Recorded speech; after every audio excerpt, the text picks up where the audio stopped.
Nigeria. Nigeria was the only media that have been consistent speaking against the bad government and for the purpose for reformers. Nigeria was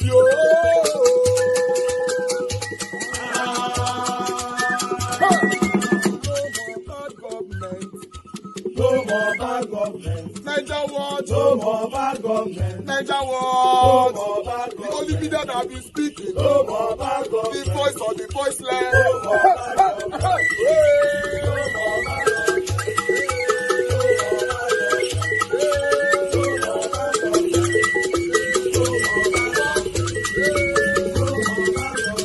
Niger Watch. No more bad government. For the poor. No more bad government. Niger Watch. No more bad government. Niger Watch media.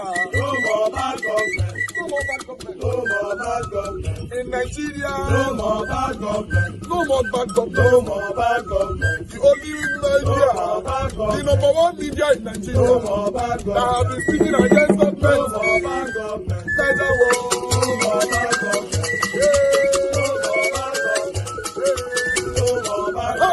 Niger Watch, the voice of the voiceless. The voice of the voiceless.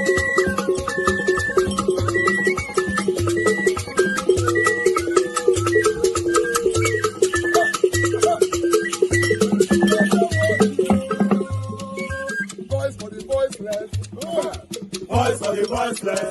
Niger Watch media. Voice for the voiceless. Niger Watch media. Voice for the The voiceless. only media that have been speaking against bad government. Being consistency since 1944. Voice for the voiceless. Voice for the voiceless. Umuwame. Voice for the voiceless. Umuwame. Voice for the voiceless. Voice for the voiceless. Voice for the voiceless. Voice for the voiceless. Voice for the voiceless. Voice for the voiceless. Niger Watch, we have been seeing all you guys have been doing, and we recommending to everyone in Nigeria, saying that you guys are the number one. Niger Watch,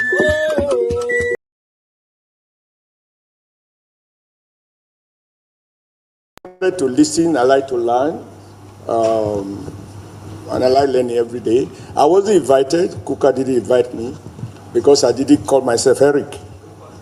But I saw an advert yesterday, that was why I came. Nothing to do with politics.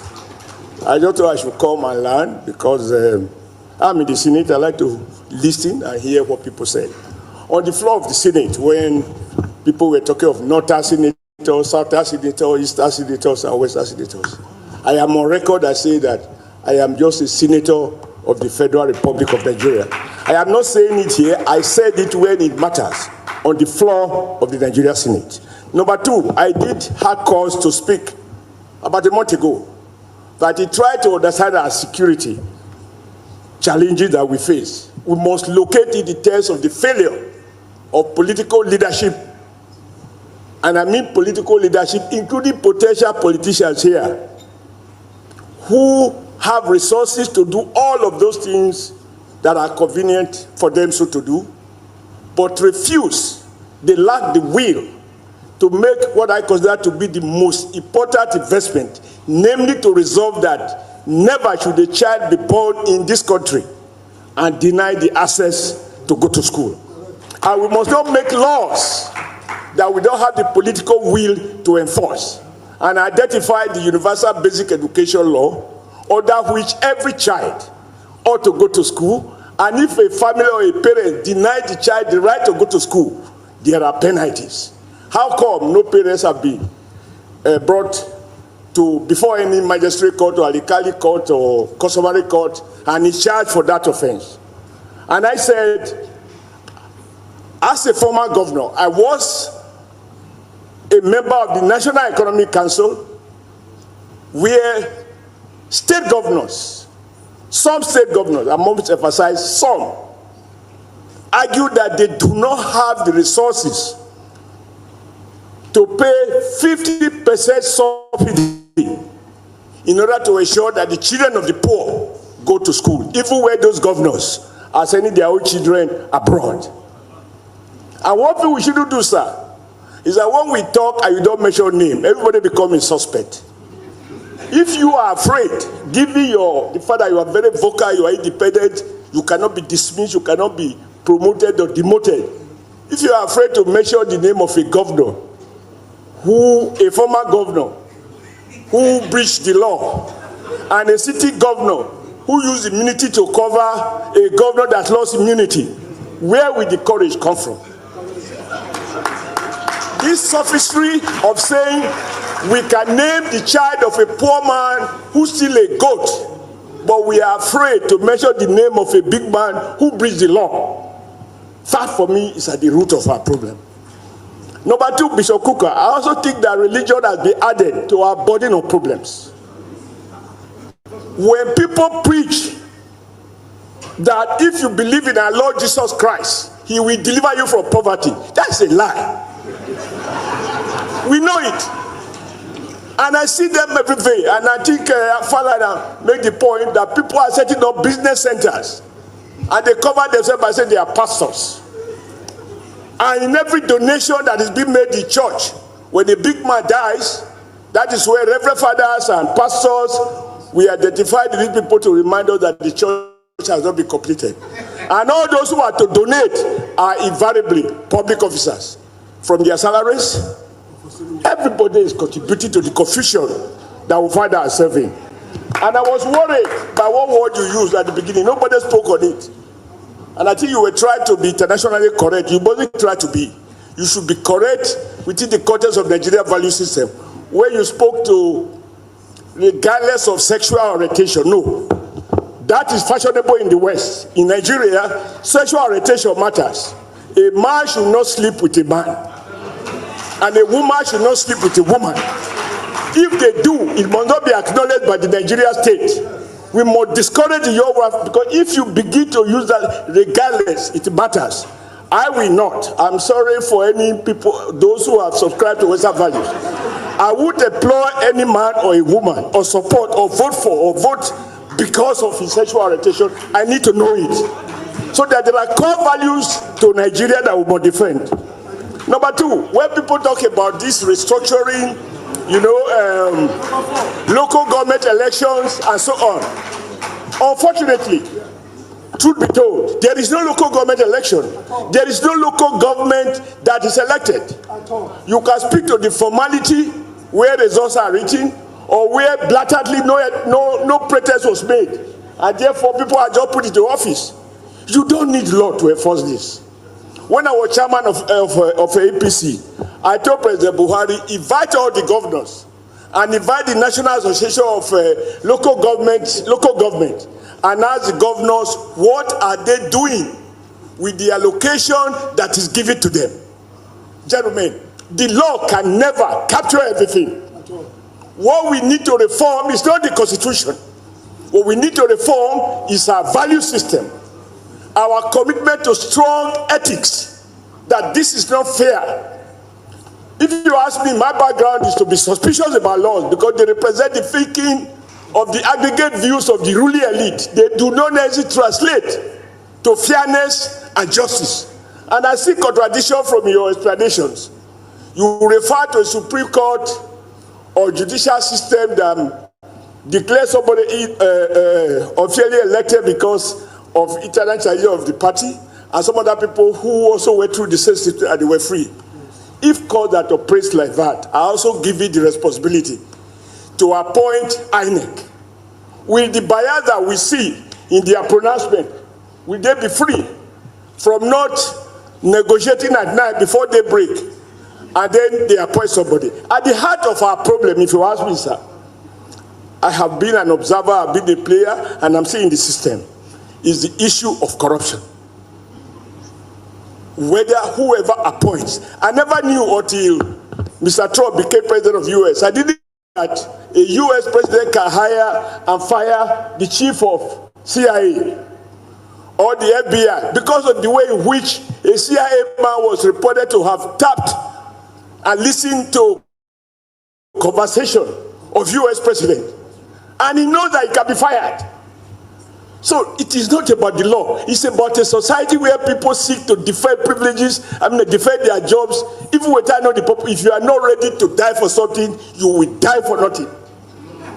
That for me is at the heart of it, the courage. And lastly, sir, this thing you call inclusion, if we reduce it to basic ABC, you will find that people are looking at Federal Canada Commission, how many Igbos are in employment, how many Yorubas, how many Hausas, even with the forgotten majority. Because the forgotten majority is the subtotal of all the minorities that are one of them. Truth is, sir, when I came to Kaduna, and I'm very proud of this, and it should tell the whole story. I didn't know anybody in Kaduna, and I slept in a police station for 3 consecutive nights before I found accommodation with some Gwari people inside the bush. They didn't care where I come from. But the point is, as we pursue liberal economic policies, because we need to have a holistic view as to how we got here. Like a German chancellor once told me, a German consul general, when you underdevelop a nation, all the industries are closed, warehouses have become churches.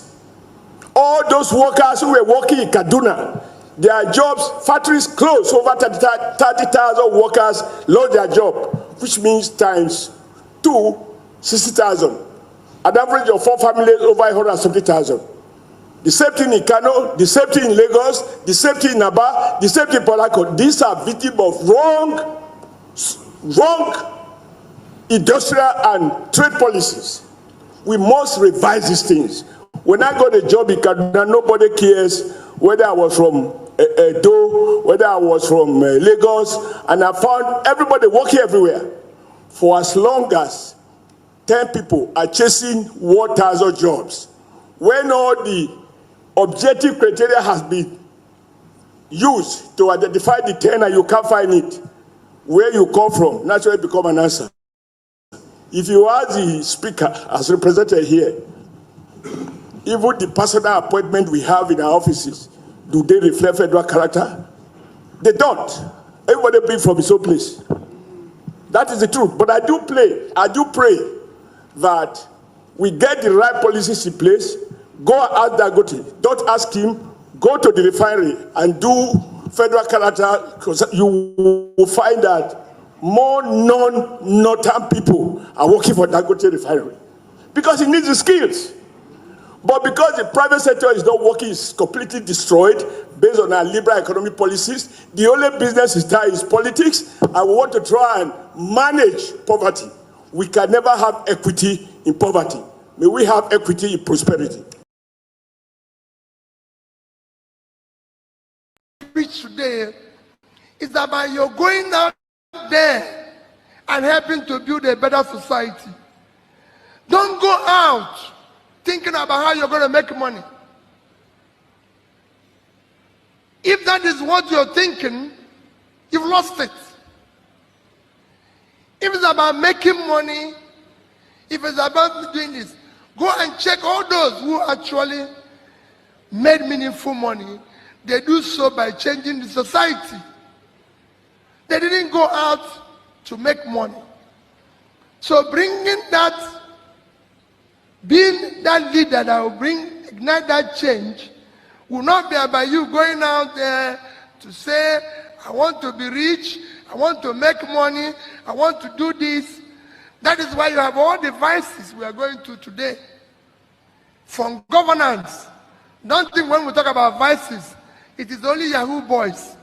There's actually more Yahoo people in government than there is in outside. Because we have turned the entire country into a crime scene. Where people inside are stealing, people outside is stealing. No. It is for you to help to bring a better change in that society that you want to live. That society that is looking for people. Your knowledge today, what you're going through today, you've acquired all that anybody can acquire anywhere. Like I told you, I've been to different schools. And I can tell you, I always say to people, if the people who are even in the Western world go to school in the condition we go to school here, they won't even pass. I can tell you that because I've been to good schools where I have to feel whether I want a particular type of fish, salmon, this, that. Whether you want to wine. I've always said with my experience in my first school outing that I didn't know that I've paid fees.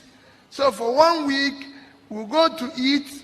They asked me whether I can take wine. I said, I don't want wine. Ice cream, I said, I don't want.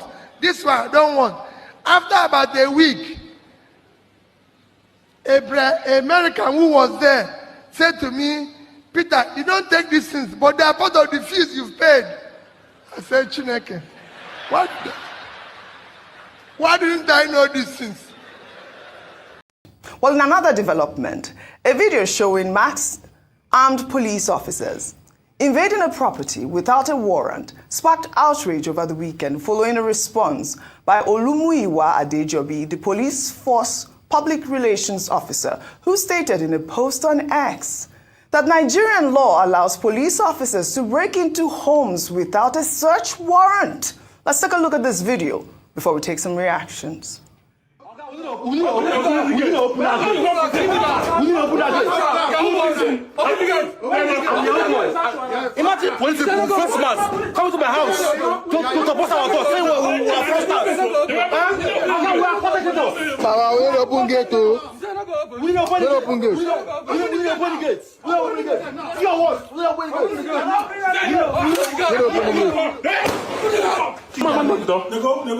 Jesus. Wait. Guys, wait.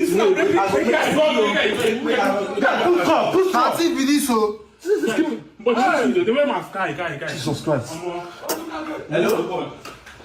Hello? Jesus Christ. Afe, you hear me? Hello? Jesus. Hello? Don't bring it.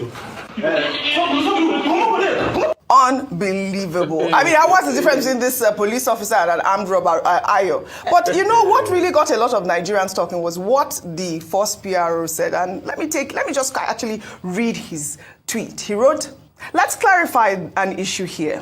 The police have the power to break into any house or place where they are reasonably convinced an offense is being committed. This is understandable, but I am not too okay with their dressing and appearance. It is improper dressing. Policemen are not allowed to wear masks or tie headgear. These are two issues we need to iron out. What is the offense of the people to have warranted breaking in, and why this dressing? I wish I knew the location so that we could direct these questions to the men involved. However, I have shared the video with the PPROs to locate the men. We need to investigate the scene captured in this video." I mean, Ayo, should I take your comment before I take a reaction to this tweet? Okay, let me just say something very quickly with regards to this. This reminds me of the argument that ensued when the EFCC, the incident between the EFCC and the doctor in Anambra State, and how people had argued that they came in like thieves at night. And now we see the evidence of another security agency, this time the police force, behaving almost like criminals, behaving like armed robbers who are coming in. Any citizen would be concerned about their safety and the safety of their families when you see people jumping your fence and threatening you. Unfortunately, the police in Nigeria do not have a very good reputation when it comes to the protection of lives and properties, and sometimes when they act against their rules of engagement. And so coming out to make that statement is a bit dangerous. And people have now cited Part 4 of Section 37 of the Constitution, which guarantees Nigerian citizens' right to privacy, including the fact that if the police want to come into a private residence, it's either they're invited or they have a police warrant that sanctions them. If not, anybody can come into your house and knock and say, "I'm the police." Also remember that a number of people can have been seen to wear these uniforms without authorization, or so it's, and so anybody in the guise of the police, how do we differentiate them? So if we're looking at the safety of lives and property, this is not right at all. What I would have expected the police to say is that, these men have gone against the rules of engagement, would investigate and find out who they are. It's not every time you have to, colorize or make good what is bad. Let the people build the trust of people in the police again, and let's not be acting like a guerrilla troop, a group of people who do not have law, order, or any sanity. I think in the interest of safety, personal safety, not many people would have opened the door to this kind of invasion of privacy of this family. Why would they open the door to masked men? I mean, you can't identify them. Where was their ID card? Nothing. How were they identified? It was too dangerous. And I like the fact that Nigerians are saying, I mean, and I will ask you this question, they have no authority to invade a home without a warrant. Is that correct, Dr. Abati? That's correct. All right. In Anambra State, and I'll tie the story with this. A kidnapper's den, disguised as a hotel along the Onitsha-Owerri Road, was demolished by the state government over the weekend. Well, according to a statement posted by the state's new media account on X, the hotel, known as Udoka Golden Point Hotel and Suites, had over 30 well-partitioned graves and a shrine. Let's take a look at this video before we come back for a discussion.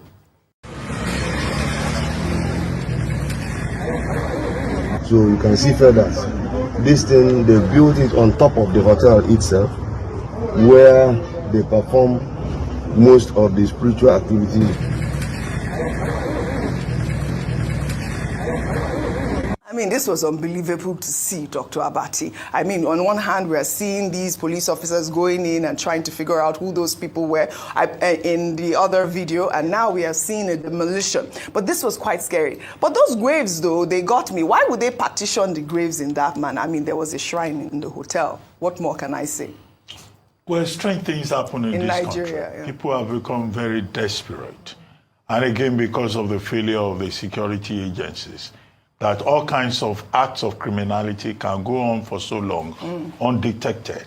This particular Udoka is called Hotel and Resort or whatever, and Suites, you know, also known as the La Cruz Hotel, where people have been, cruising in Nigerian parlance and running a shrine.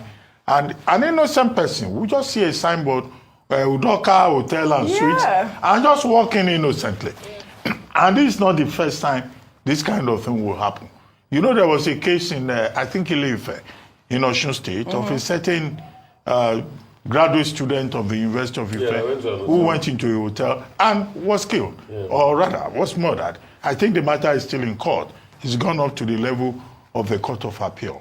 So the thing to say here, therefore, is that protecting the citizen is a major task, and the security agencies have to remain just vigilant, so that people don't just walk into kidnappers' den, parading as a hotel and suites. These hotels are supposed to be registered. There must be relevant government agencies that have an oversight function over these hospitality units, whether they are in Enugu State or they are in Lagos State or they are in Delta State, wherever. But we don't have. What Delta State got to do with it can be anywhere. The last time I told you Ogun State, no, they carry last. Don't bring my. It can be anywhere. So the tradition used to be previously weekends were excluded, certain hours of the day were excluded, But that is no justification for policemen to go and invade somebody's house.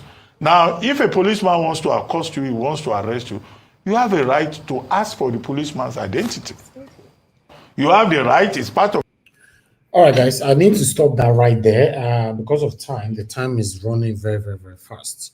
Before I post out a link, I would like to say one or two things quickly on this one because I have other stuff to say in terms of my own monologue. Good morning, good afternoon, good evening to every one of you. Thank you very much for your time with us. I appreciate you all, my people.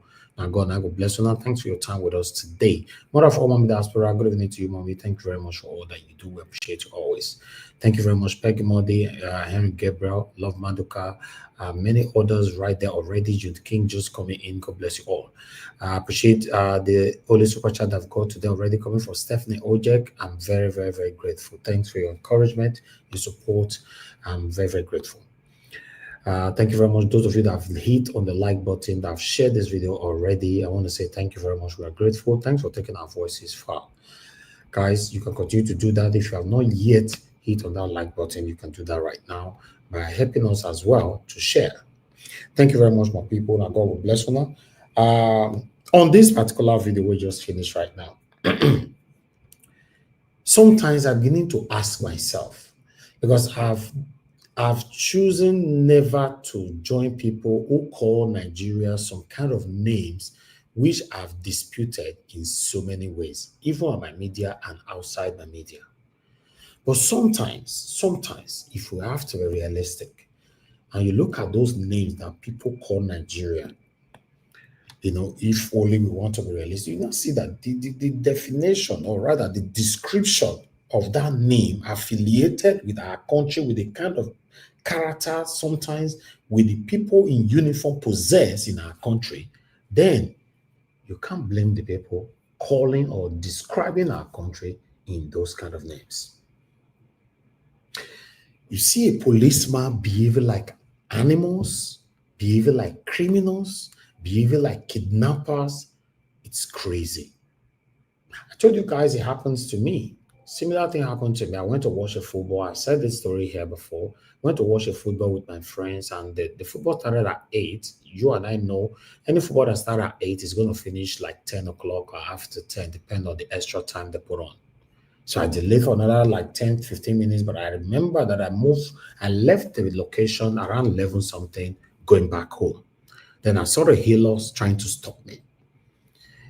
And they were targeting me because they were trying to stop me on a bad spot, because you can't zoom away.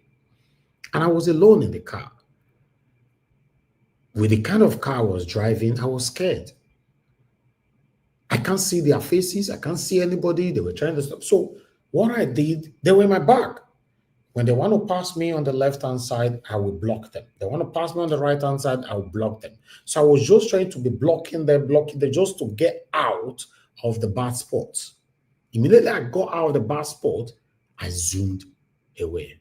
But on this time, they were even shouting, stop, stop there, stop behaving like tout, like Agberu, criminals, kidnappers.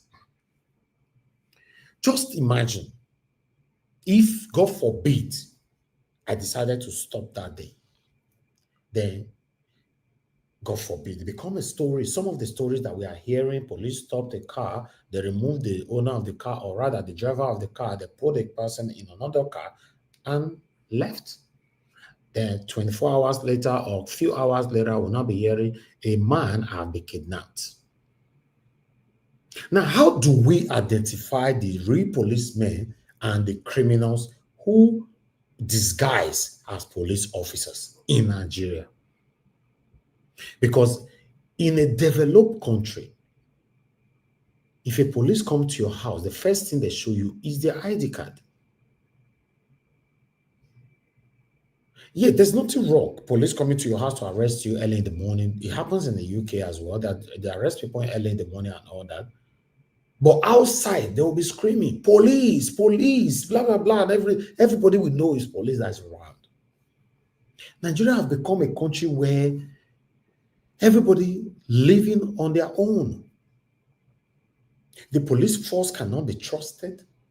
The EFCC cannot be trusted. The army cannot be trusted. Tinubu cannot be trusted. All his cabinet cannot be trusted. None of the governor in Nigeria can be trusted. None of the uniform people can be trusted. Then the people, none can be trusted. So it's just like you are your own. The next person close to you cannot be trusted. I'm telling you, people lie in Nigeria now for a living. Then you begin to ask yourself, why is everybody just lying? Everybody is desperate to make money overnight. And you know what happens when anybody is desperate. It leads to evil. The unfortunate part of this presentation, my monologue, the video circulating on social media and all that, blah, blah, blah, is that in 24 or a maximum of 42 or 72 hours from now, everything will die down. Nobody will talk about it anymore. The government are not going to do anything about it. We will just move on. We are very good in moving on so quick. Then we ask, oh, what's the next chapter? Okay, what did they happen next? Okay, the buy person for where? Which location they for buy? Oh God, dude, that person you're there like that. My God. All right, let's move on. Where did you say they happen again? Oh, they rape one woman. Which location be that? Oh God, dude. They said that woman, a married woman. Oh, The Yoruba like that. Thank God. Anyway, okay. Let's move on to the next location. What did I say happened? Father kill a pikin. Why now? For this one. Hey, God. Which country? Now only God go help this country. Okay, anyway, let's move on. This is the situation we are living now. Everybody just move on, just like that. Nothing is happening. There's no repercussion on these practices of satanism. We just move on. That's it. For example, now see satanic Babalola or Babalola now saying, I have withdrawn a case against Dele Farotimi. Do you have a case before? Epa, do you have any case before? Which case? Which case are you talking about? You were just intimidating the man, Dele Farotimi, with your satanic wealth. Which case? You withdraw case. The person who's supposed to be withdrawing case, supposed to be Dele Farotimi and the concerned citizens of the Federal Republic of Nigeria. Not you. Withdrawing which case?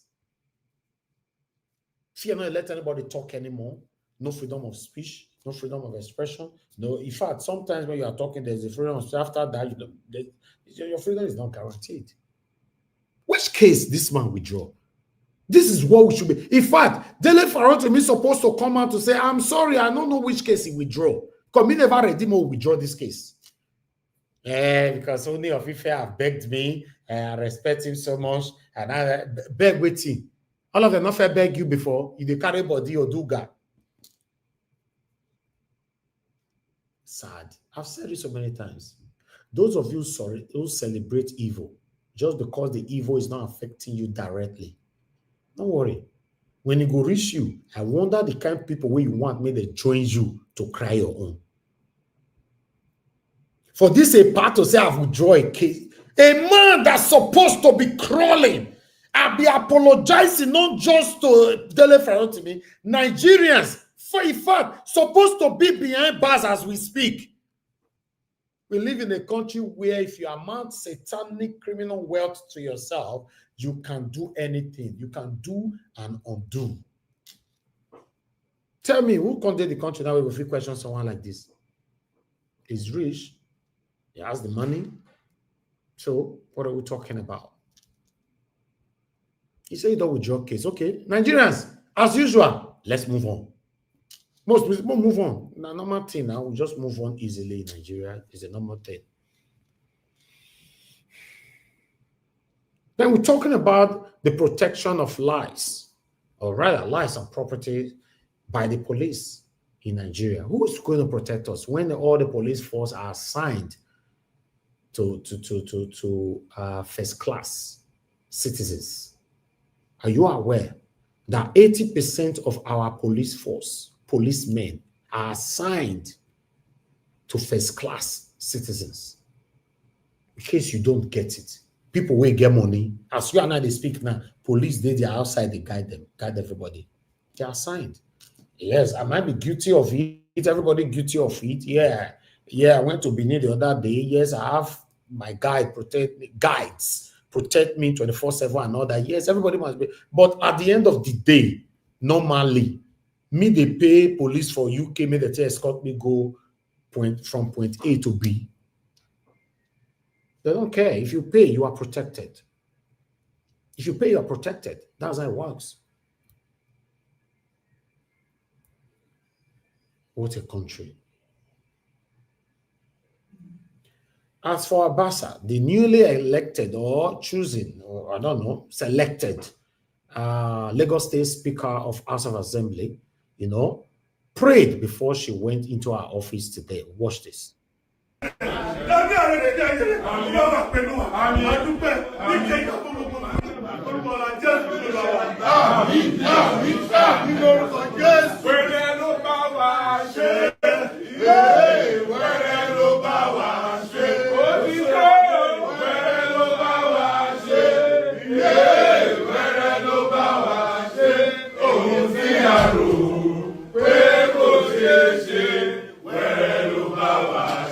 Ó ti ṣe o, bá ti ṣe.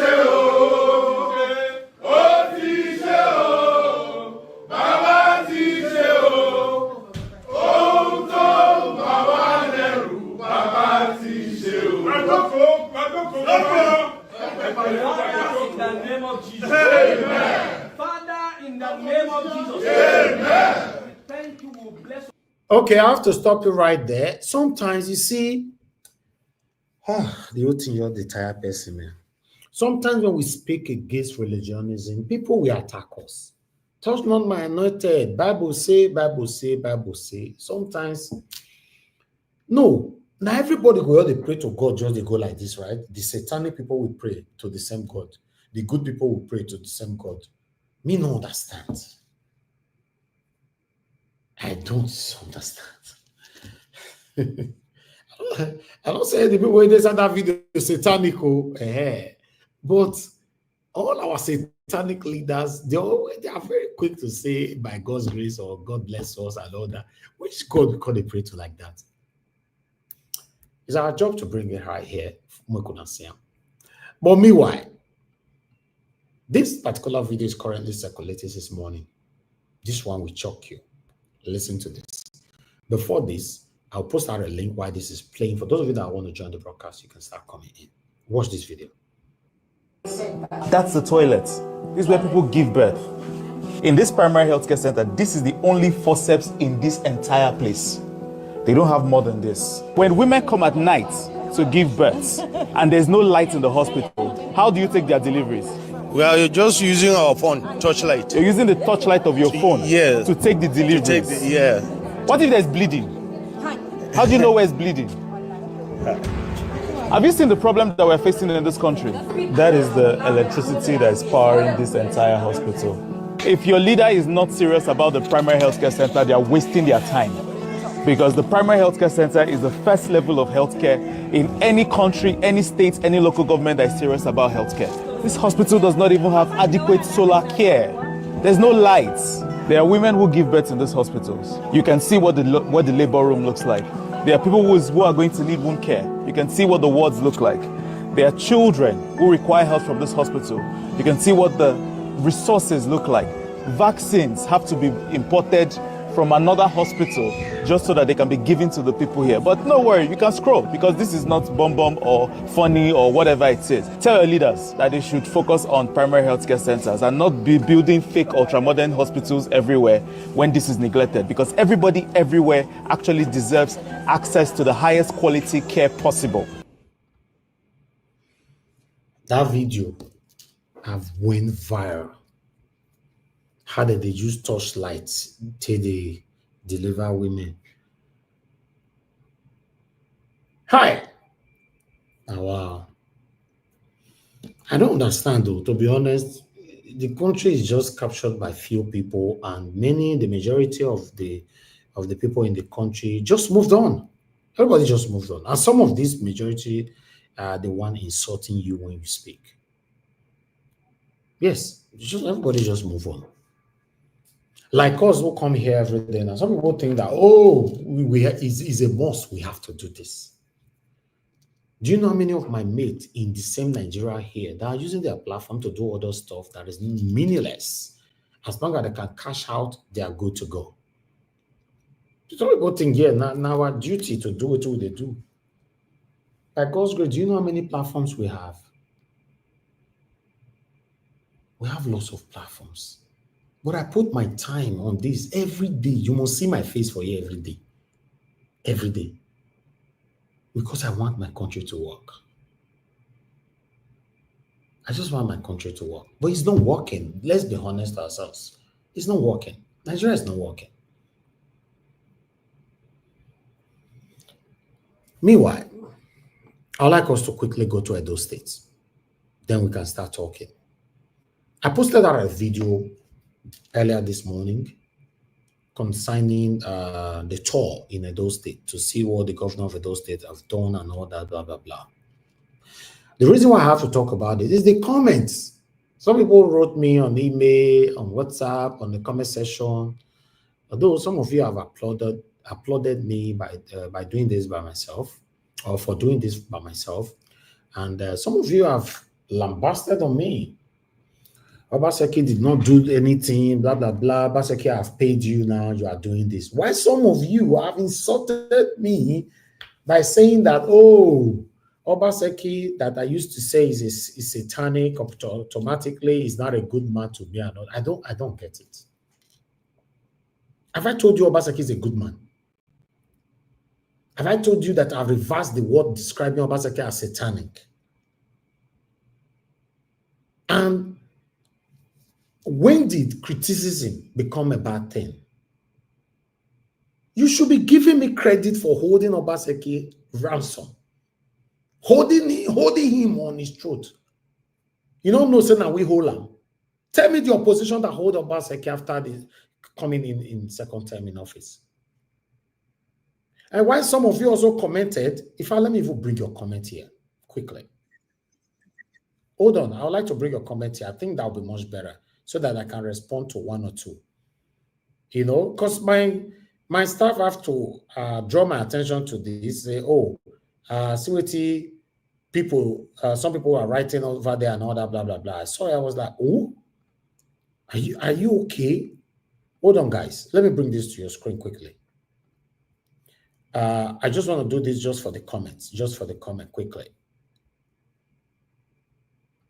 Guys, just hold on because I didn't plan. I want to showcase it. That's why it's taking forever. Okay, we are here now. Let me show you. Let's go to the comments. Now, although good comments are here, I want to go to the negative comments. You know, all these ones I said, thank you. But let me look for one of the satanic negative comments. Although we won't block you, don't worry, you are free. You didn't insult me, but your words. Let me look for one. Why this one is saying, Governor Obaseki did well, blah, blah, blah. Okay, everyone there. You have to go to Kewan Road. Okay. Blah, blah, blah. I saw some guy. Where is it? Okay, look at this person here. This person here, Ken Bank said, this guy was so blindfolded by what the governor did to Tony Kabaka that he didn't see anything good about the governor, you know, for the whole 8 years. He's Tony Kabaka loyalist. Just imagine that. That means you still don't know me. Although I've not seen that name before. Because if you know me, you know I'm not a loyalist to anybody. Never born that person for me to be loyalist to anybody. Me. Why must anybody be a loyalist to anybody anyway? In case you don't know the reason why people are loyal to people. Now, because of what they want to gain. Maybe me forget what they call it budget. Some money where you take buy bag of rice for your house and all that. I they look us. What they worry you? A loyalist to who? To the Kabaka. Are you okay? Then you went on by saying that I was blindfolded for 8 years. That makes me say you are not part of us. Because if you are part of it, you should know that this platform was the reason why, or one of the reasons why Obaseki came back a second time, because we did a wonderful job here. Nigeria was with Obaseki throughout, back-to-back interview. We're flowing on this platform. Some of you can testify to that. You say, 8 years. What are you talking about? My platform played a major role like he played with Peter Obi, bringing Obaseki back to office. And I was the only genuine, the only seen opposition you can see that criticized Obaseki throughout his 4 years. Some of the things that some of you are celebrating today, I'm not saying I win, I make una see him. So Obaseki do it because he was never happy with the continuous criticism from Nigeria Watch Media. You don't know. Oh, you think we're doing what we are doing just because we just want to do it? My hit on Obaseki was in second term, and you say 8 years. That means I don't want to insult you because, you know, we're supposed to block you, but we're not going to block you. We want you to have freedom of expression. Then someone else said, since you are not satisfied, try and do your part. You see, on the video, I said, I appreciate the work of Obaseki, although I'm not satisfied because I'm very greedy when it comes to government. I want them to do more for us, maybe because I spend more time in abroad. That's all. And this one, now this gullible followers is saying that since you are not satisfied, do your part. I've been doing my part here. What are you doing? That's what we should have been asking. I do my part here every day. I show my face. Some of the things that you and I benefited today in Nigeria or in our state, me and my panelists, we are part of the people doing it. You say I should do my part. How? That's what we'll be doing. We're holding our government accountable. We're calling them out. We're pouring out our daily, our plight every day. What are you talking about? Then we go another one. This one said, Usayabe said, is now you want to showcase the good work of Governor Obaseki. You even work against him. Work against him how? I worked for him. Then I started monitoring him and criticizing him, you know, with his job. So work against him. Some of you now not go school, so work against who? I worked for him to come back a second time because of the bully from Oshomole at that time. Not just me, concerns I don't like all over the world. Many of them are still very, very aggrieved today because they believe Obaseki disappointed them. For me, I was criticizing Obaseki with truth. Some of the road Obaseki did in those states, I was the one that pushed Obaseki and he went doing it. And I came back here telling you guys, what are you talking about? Then some of you criticize him here heavily, but I'm not focusing on that. I'm focusing on those of you who were talking about us. You know? Then I got another one here who's saying, where I was really not happy with Governor Obaseki. Okay, that one is criticizing upon that. Some people insulted me for even showcasing the good thing of Obaseki. You know? So some people were telling me some street that we need to go and all that, blah, blah, blah. You know? This one said, don't defend your biased criticism for no reason. This one is Peter, is it Peter? Peter Redua, Web, whatever his name is, some I don't know. It's too long right there. With criticism, how? Don't defend your bias. No, my criticism have never been biased on any government in Nigeria. Never, none. Not in Obaseki, not in any government in Nigeria till tomorrow. We criticize them based on facts, what we can see. I showcase the town. If, for example, now, I say make I go, you know, askets of the Edo State, you go cry. Oh. I saw what I like, and I raise praises on the governor. You got carried away. If I say, man, I go some area where some people they write for here, say, my help them goes also area. No. We can get this video ready in the next 72 hours. You know.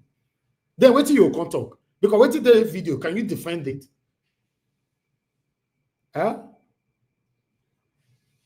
So then this one is saying, Alex Gold, why praising the work of Obaseki now? I thought you and your team, you built up in giving wrong narrative of Obaseki. We've never given any wrong narrative. If I've given wrong narrative, why not tell your principal Obaseki may arrest me? You're not fit there now. If you arrest me now, if we are giving false information about him, you don't know, say I go school, you say I not get sense. I came from a law background, you don't know. We get more than 15 barristers in my family, you don't know, starting from my father. You say that they talk anyhow. When I'm talking, I listen to myself.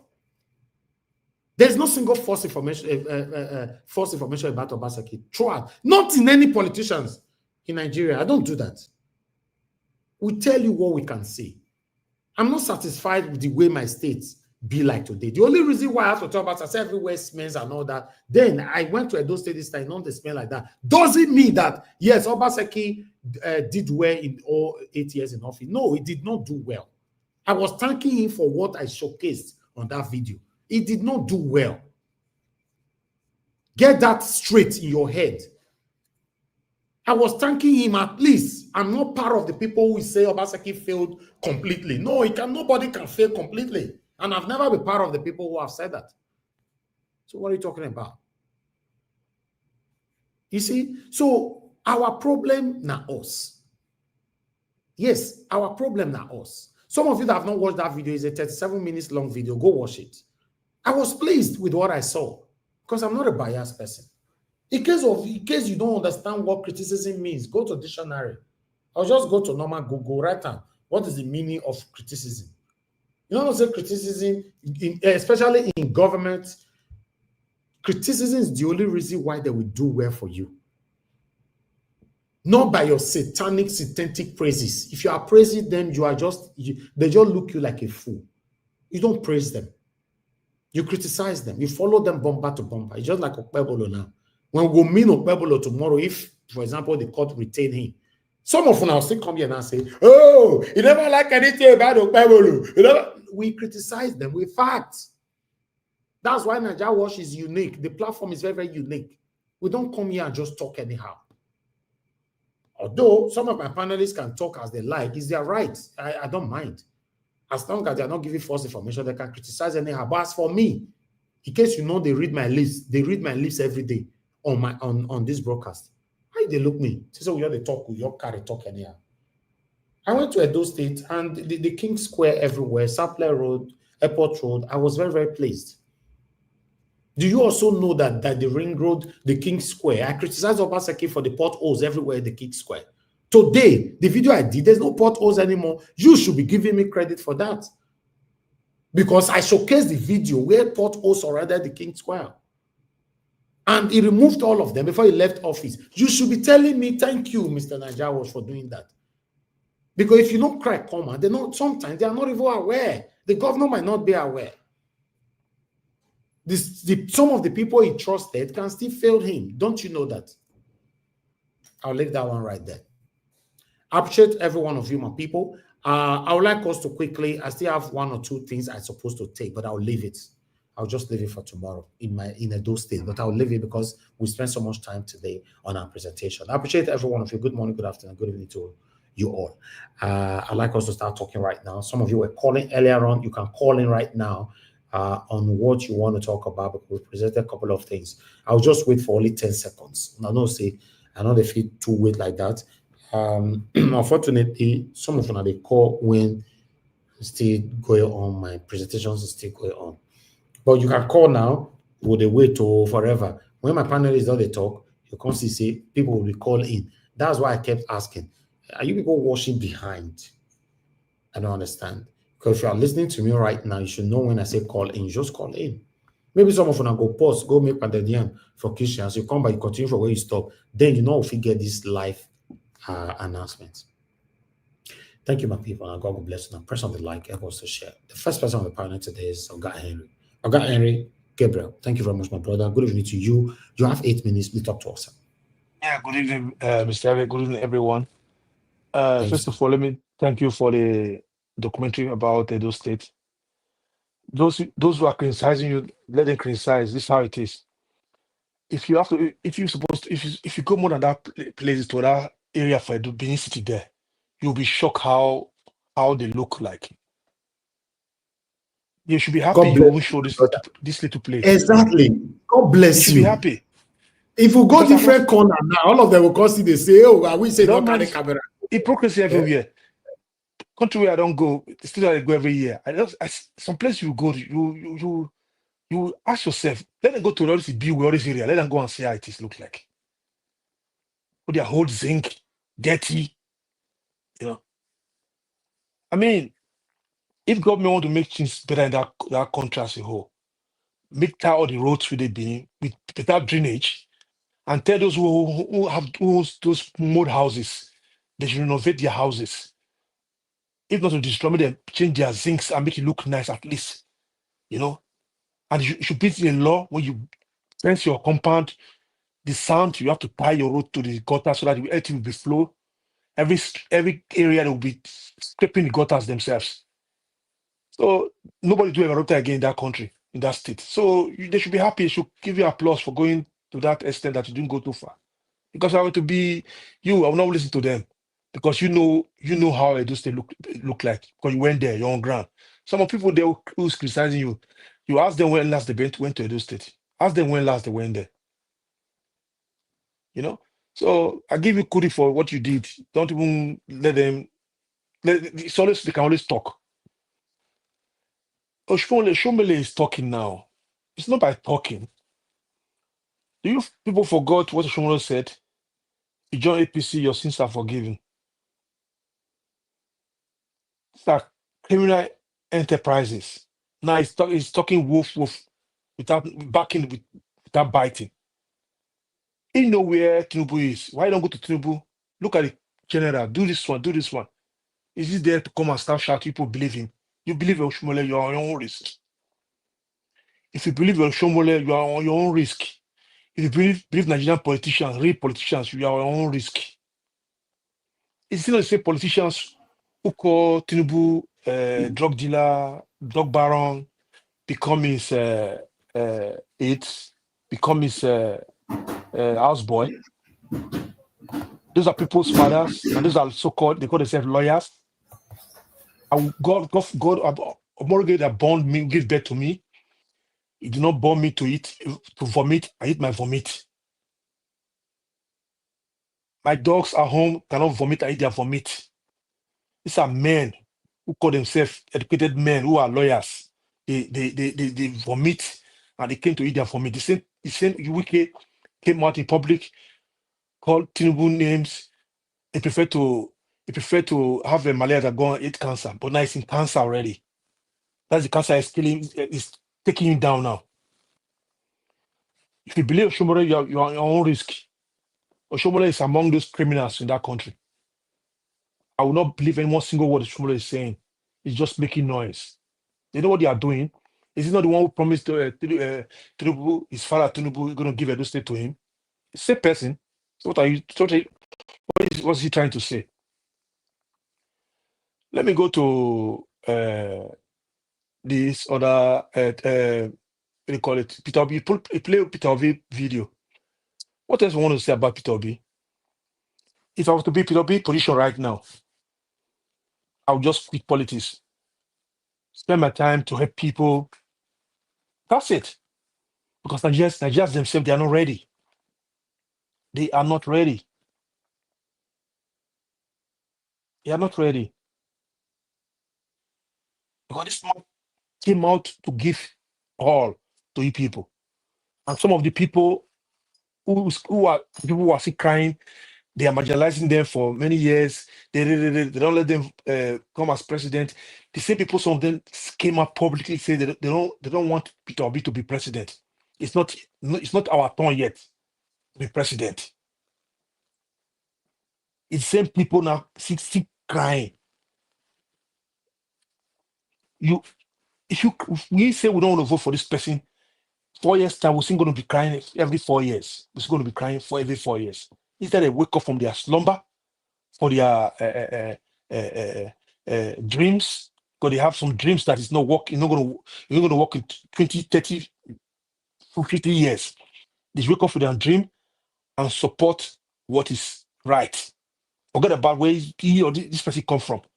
If you want your brothers to your clients to become president, then support him. It's like me. I want to come out as a councillor from my home now. My family don't support me. Then I go to Ballon Boss. I got only one vote. That means my family didn't support me then. This how it is for Peter Obi. So they should wake up to do something about it right now. Let me tell you. Can I interject for a minute, sir? Yeah, okay. If it's allowed, yeah. Okay. Yes, that's fine. Yes, go ahead. Okay, I mean, thank you very much. I greet to everyone. When you say he didn't get support from the East, I think in the last election, right? Mr. Peter overwhelmingly got support from the East. So it's just a few. It's a handful of them that are saying what you're saying. So I don't want us to overthrow that umbrella to everybody because he had. I mean, I was surprised he didn't get 100%, and I think the intellectual like Professor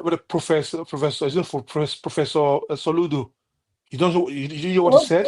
He's still governor. Okay, so we can say maybe few of them, but he had a huge support from East. If they have free support, if they have full support from the East, I don't think APC will have one vote. Supposed to have one vote there. That's what I'm saying. That's what I'm saying. Look at the so-called Opus. It was against him too. Wike was against him too. They betrayed him. Mr. Henry Gabriel, sorry, if I feel just join you, talk something that is very. Yeah, because you don't allow person to talk on your own if they talk. So I'll allow you to talk. Okay. What now I try to say? Good evening, everybody. I will come and greet everybody again. What I'm trying to say is that is he give us a mandate now was trying to say that your analysis of that they didn't join him is wrong. You know, they didn't join Peter No, Obi. I didn't say they didn't give him the best. They didn't give him the Yeah, they best. didn't. That's what I'm saying. Like, They he's didn't saying give it that. all. Yes, that's where I'm coming from. He's trying to say that he had a majority. Okay, look, you can have the majority that doesn't count, and have minority that counts. Do you understand? According to the settings of Nigeria, and that's where the whole thing went wrong. Even if the majority of our brothers in the East supported him, that their own say does not count. Whereas there are only few that their support will count. They refuse to support. That's But why you saw the failure. the Z is supposed to be there. You All see right, them. let people allow him to use his minutes, please. Thank Okay, you. thank you. Okay, let me go to the so-called Afe Babalola. Me, I'm just if I be with Farotimi, I'm still gonna sue this man. I'm gonna sue him. Even though we withdraw the case, I will sue him for damages. For keeping me for some days in prison. I will sue him. He came out to say, you see, so-called proud. These are people they try to be proud. These corrupt people who call themselves elders. They want me to come and dobale for people like this. Never. So-called elders. They fail already for them to accept publicly and mess up. I was once corrupt, but I'm a changed man. He could have come out and say it than to say he tried to be proud. This bishop begged him, he didn't accept. Former president begged him, he didn't accept because of his kings. Those bunch of corrupt people who sit there, who see what is wrong in that country, cannot come out public and condemn it. Any king who cannot speak for the people, not supposed to be a king in that state, in that country. You saw where they eliminated this man. They take him from Lagos to Ekiti. They took this man from Lagos. Where were those kings who said he said those kings asked him to withdraw it? No, he should not withdraw it. You want to be proud that this king is important than a former president or important than that bishop. You see how hypocrite this man is. So corrupt-minded old man. You don't even know that he's very close to the grave than that he's alive now. You don't even know that. Who's going to respect him now? Nobody going to respect him. Mess up already, big time. Where are also called Psalms who put on a mob in their head? They should throw those mob from their head and let them wake up from their slumber. Things are going wrong in that country. They could not come out and speak. We could not have 24 hours electricity. They cannot come out and speak. He came out to public to say the king begged him. Who begged you? Nobody begged you. You know you're going to lose. You lose it already. You're going to lose it if you go to court. You know it's going to lose it. He knows already that he failed already. It's a failure. If I have contact with this man, I will put it in his page. You should not forgive this man. You should sue him for damages. So you should teach them a lesson. But these corrupt people. Let me go back to the grave they found in the hotel in Anambra State. Are you people shocked? Me, I was not shocked either. Because it's the culture. You see them in Facebook, you see them worship. Young man will say he's a native doctor. They will come to worship him, they throw money anyhow. Why people don't ask, where did they get this money from? Have you been to Western country? You live in a Western country, billionaires in Western country. Have you seen them throwing money anyhow? Have you seen it? Who work, sweat for their money? Do you see them throw money anyhow? They do kidnapping. They do any kind of things to get this money. People will be clapping for them. I'm not surprised. People don't even love that can even use their parents to make money. All right. Their father. Thank you. 8 minutes already gone. Yes, it does pass since. Ah, sorry. Okay then. Doctor, as I paused when people were asking you a question, I continue when you started Okay, talking again. okay. Let me stop. Maybe if I have time again, if I'm not going to bed in time. Okay, then. Yeah. Thank you, my brother. Thank you so much. God bless you. Okay, let me come to Mother Patricia. Good evening to you, ma'am. Please talk to us. 8 minutes. Good evening again. Good evening, Mommy Diaspora. Good evening to Nigerians from wherever you're watching us from. The commenters there on the comment section. Thank you for keeping the broadcast lively. Yeah, have your opinion, but be social. It's very important. Be civil, no insults. You can disagree. You disagree with, not insulting anybody. That one is welcome because everybody have their voice, everybody have their opinion. Nobody will take your opinion from you. What you believe is what you believe. Like what I believe is what I believe. So I will appreciate if nobody is pouring any insult or delegating word on anybody on the platform. So thank you. And of course, like and share. Give hit on the like button, the dollar button. The Mr. Elvis is worthy of his wages. So thank you. Then to our admirable panelists, all of them. Yeah, we are not full yet, but everyone will come. Please, where una demo una come? Oh. The thing don't happen. The dance don't start. So make una come. Okay. Thank you. Yes. I want to contradict the whole thing. The guys, I think it was the first video you played. I didn't because I was driving from work back home, so I cannot be driving and concentrating to look at names or title, on a phone. So, but I overheard the people that were saying, what did he say again? That Nigerians, that the whole place is captured, and that there is no how Nigeria will come out of it because everybody is involved. They have captured the judiciary, they've captured the traditional rulers, they have captured the church, they have captured most of people that matter in the country. So even the masses, they don't have anybody to speak for them. I want to say, yes, I agree. But then he said he was contradicting himself in many ways. He was saying it because he said, okay, they believe in prayer. Nigerians have become to believe in prayer. But that prayer is not working. Nothing is working, and that okay. Now, then at the end, he said, "We'll leave everything to God." So I don't understand. I think people are very confused over everything that is happening in Nigeria because yes, it is not working. We want it to work and it must work in our time. That is what we are saying. It must work.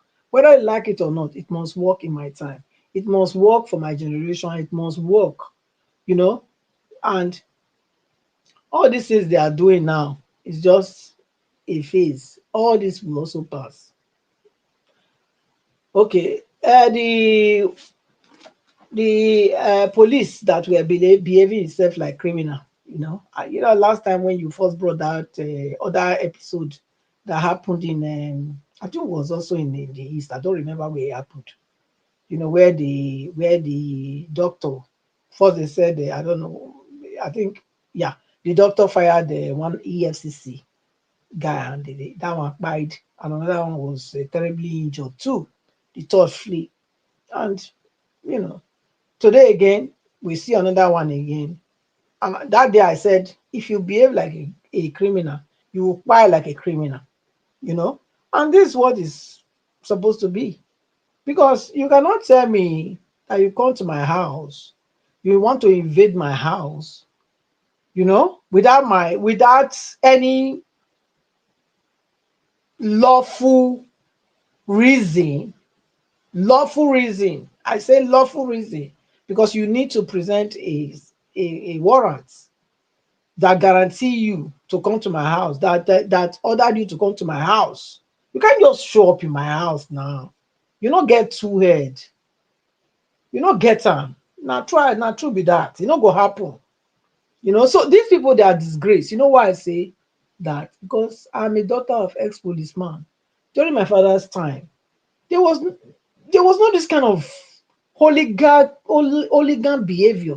Tell me, what is the difference between an Agbero and this Nigeria police now? Tell me. There's no, I can't see any. Because this is the way Agbero behave. These are the same behavior of Agberos. And these are our own police, whatever, In fact, calling the police force, I think it's time to even remove that name, force, from them. They are police. They shouldn't be force. They shouldn't be police force. Don't you know what to be a force is? Yes, it can mean positive and negative, but Nigerians are choosing to go the negative part. This is the colonial thing that they brought. They were a force to fight against the people so that they can oppress the people of the land. They organized them then. And that's the same system they are still running today, behaving as a force against the Nigerian people. That's the same thing. And unless we change the mindset, the name that you call yourself, police force, you are a force. Colonial gave you that name and you are still going with it. You still behaving like that. You still say you go change, you don't go change. So that's why I don't understand anybody that will go to Chatham House before they will now say they want to go do election. I don't understand them. Oh, I don't understand them. Are we free? Are we really free? Are we really free? Because if you are really free and you know it, there will not be need to go to Chatham House to go and declare yourself, say, now here you want to, you want to tell them, say, yes, you aspire to be. Are you aspiring to be for them or for us? So that's the question. And anybody that go there, okay, know that they are not for you. They are not for you, Nigerians. Anybody that go to Chatham House are not for Nigerians. Know that. And know that and no wealth. Know that and no peace. Okay? So many things are going wrong and many things can be corrected if only we can connect the dots. But Nigerians are not able to connect the dots because many of them like the way the things are. The few like the way the things are so that they can throw you corn like chicken. When they throw the corn, then the chicks will run and catch them. That's what they are doing with them. And they are happy about that. It's a long way, Mr. Elvis. So anybody that will come here to tell me that they should go for protest, what they call the revolution, I still want to say that one, I know they see and work. The best thing that they can do, like I said yesterday, now for them to stay in their house. Since the people think so they want to. I will come back later. There are many things I want to say, but I think, yes, the one I say now as we wake up some people. Thank you. All right. Thank you very much, man. God bless you. I'm Dr. Chicha. All right. I see on the comment section, people are saying that Henry, there's kidnapping everywhere. You shouldn't say it's in Igbo land or something like that. I don't know if that was on submission, on his verbal submission, or he wrote it on the comment section. But anywhere you pass it on, I want to say, if you can please take that back, because I've said this so many times on this platform, there are bad people everywhere. There are criminals Mr. everywhere. Elvis, I make my submission. I didn't type anything on comment section. I make a commission said this is how they make money. They spend money anyhow. This is where they get money from. This is what I said. No, according to what I saw on the comment section, because though I didn't hear your submission in that area. They said it's Igbo people's nation. I didn't call any Igbo. Yeah. I didn't call no Igbo. Mr. Iris did not mention it's just a clear conscience. It's just clear conscience. That's it. Okay. I didn't hear you mention Igbo. So it's Igbo's nation. I was like, I don't know. All right. Please, can we just move on? This ethnic thing wants to start all over again. Let's just move on. Thank you very much. I would like to call on Mr. Jonathan. Mr. Jonathan, thank you very much, sir, for joining us this evening. Good evening to you, sir. Please talk to us. Okay, Mr. Jonathan, you're not there. Abdul Malik, please talk to us. I'm here. Are you not hearing me? Okay, now we can hear you. Just okay. All right. Sorry about that. I think I was muted there. Anyway, Mr. Iris, I greet you. Thank you very much. God bless you. I hope you had a nice day and you are having a nice day because the day is not over yet. Exactly. Thank you. Yeah, I greet you. God bless you. Fellow panelists, I greet you all. God bless you all. Mommy Diaspora, God bless you abundantly. God will continue to bless you. I greet all the commenters and the callers. God bless you all. Welcome. Madam Patricia, thank you. You've said it all with respect to the police. The idea of police force, even a normal country that is genuine, that has genuine intention, that anomaly should have been corrected decades ago. The continuing use of that name is a testament to the fact that the country is not ready to change, is not ready to move forward. They see it as a tool that will continue to benefit them. So the person that is there now is an advantage to them. What is working for them. Those that are aspiring to be there will be talking against it. But when they get there, they will see that it's a tool that they can also use. So they will not even go there again. So you can see the destruction. You can see the destruction that they've brought upon us as a nation. Those benefiting from it now are enjoying it. They don't want to change the police force as it's presently constituted. Even that name alone, they are not ready to touch it because it's benefiting them to the fullest. That is a problem. Nigeria is a corrupt nation. Please, it's not in a negative sense. It's reality. So when we're saying it's not that you hate your country, you are denigrating your country. No, you have to identify the problem for you to solve it. If you continue to deny the problem, you cannot get out of that problem. You must first of all identify the problem, and then you can provide solution. But for us to continue to pretend, then the country will not get out of it. Nigeria is a corrupt country. The so-called citizens, I'm very mindful of that. So-called citizens of Nigeria, we, the people of Nigeria, we are part of the problem, a major one of the problem. It is in Nigeria. I've never seen it in any part of the world, anywhere. It is only in Nigeria. Because you don't like the face of somebody, you will say, I'm going to jail you. I will lock you up. And truly, the person will walk to the police station or give someone, a DPO, a call, and before you know it, they will appear to come and lock up that man. No warrant, no nothing. Because it favors you that time. You want to show your power.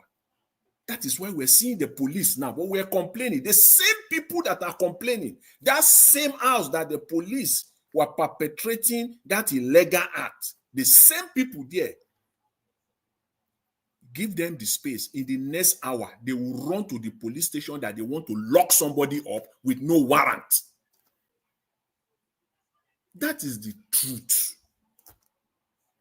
We can deny it. We do it. Nigerians we just love our oppressors. We just want to do things our own way when it favors us. But forgetting that the table can turn around the next minute against you. as you always say here on this platform, Mr. Elvis, what you are enjoying today that is favoring you, in the next moment, it can be against you. And that is what we're doing. We are the ones, we are the major problem. Exactly. In Nigeria. The major problem. What those police are doing there, as illegal as it is, the same people will do the same. They will go and call the same police. Come and help me to arrest this person. How can you arrest your fellow citizen, no matter what he has done? You have to follow the due process. But you will go and give them money, and they will show up. Truly, truly, they will show up. And truly, truly, they will lock the person up. With no warrant, no nothing, except the person also has the wherewithal. He will match you. Maybe he's okay himself. He will match you with his lawyer. And then the person will not spend 1 hour or 1 day in the police. So then it is power for power in Nigeria. That's what we do. All of us. Before you say Jack, an angry Nigerian, we say, I will lock you up. Before you say anything, I will lock you up. That statement alone is an act of illegality. But we have fed this force, this thing they call police. We have fed them so fat that now that we are calling for a change, they have become a monster.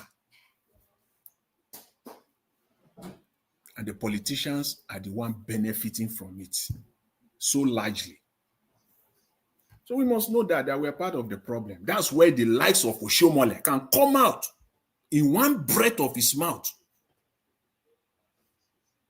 saying that you have to name names of the corrupt people. In another breath, in another event, the same Oshomole was talking about the military, that they are the one perpetrating illegal mining in Nigeria, but he did not mention names. Two different events, two different statements, with two different mouths. Same person, two different mouths speaking. You can see the deception. So when we say Nigeria is a country of deception, it is. Yes, he was speaking to the gallery. He was speaking as he fits that forum at that time. He speak to them. It's a corrupt nation with zero character politicians. They have zero character, zero level of character. It is the same politician that we said before the government can move, the government has to provide good education, that no child should be left behind. All of them, Oshimole is speaking now in one event, in one forum. If you don't send a child to school as a parent, you don't send your ward to school, it can be a criminal offense and there could be a penalty. The same government will not provide the enabling environment for that to happen. So you can see it is so senseless when you see the whole thing. How do you want to square it? They are not ready. If you see, when we can, the people in Nigeria can be listening. Is the truth. See, that country is going nowhere. All you need to see is the 2025 budget. If you don't know anything about Nigeria, if you don't know anything about 2020, 2021, 2022, 2023, talk less of knowing 10, 20, 30, 40, 50 years ago, just look at this 2025 budget alone. It tells you that the country is going nowhere. Are you kidding me? It's going nowhere. You don't need a soothsayer to tell you that. I'm sick and tired. In 2024 budget, I spent time like never before on Nigerian budget because Tinubu just came in, put everything on the table. The same thing is being repeated in 2025, as if we are morons in that country. Money that they spent last year, they want to spend again on the same thing. And they'll go away with it. And nothing will happen. That's why I said the country is going nowhere. Make no mistake about it. It is in the same forum, the same politicians who said that we need industrialization. The same Oshomole speaking. There are likes of him all over the Nigerian Senate, 109 of them, and over 360 of them in the House, and politicians across the country. They speak like that. Let there be industrialization. Industries in Kaduna have been shut down, blah, blah, blah, all those things. And then you don't have the need to ensure that there is production. You don't have this, you don't have the need to ensure that you must, with every breath that is in you, that the export must be your primary focus. And you will still come out and be talking about, oh, they are shutting down factories in Kaduna. 100,000 plus Nigerians have lost their jobs. And then you cannot, is it not common sense? Is it not simple common sense that the only way, and the same government, in the same government, I can't even, it's even worthless. Sometimes I would even think that, do I even need to pay somebody to do this job? If you go through, if you really want to point out the criminality in the Nigerian budget of 2025, you need an army of people. Let them sit down. You will point out all the criminality in that thing. If you can sit down and count 1, 2, 3, you will count up to 1,100. By my own counting, it is, and I know that I am way, way off in times that I have not even started. 1,100 SUV from the State House to the Ministry of Defense, to the Ministry of Human Affairs, to the Ministry of Education. You will see it in their budgets, the breakdown of that budget. By my own counting, 1,100 SUV.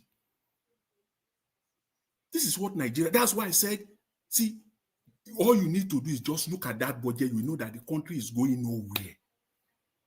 And I know, I'm saying this, I know, I'm way, I don't have time. I can't count it. I lost count. The number of SUV that they will buy. And the same people will be saying that they want the country to move forward. How? How? SUV. Some of them ask 5 billion for SUV. Some of them have 2 billion for SUV. Some of them have 800 million for SUV. The least, the minimum you will see in that budget of a ministry of parastatal are those ones that have 320 million for SUV. Just SUV alone. The minimum you will see in any ministry for meals and entertainment in that budget is 60 million.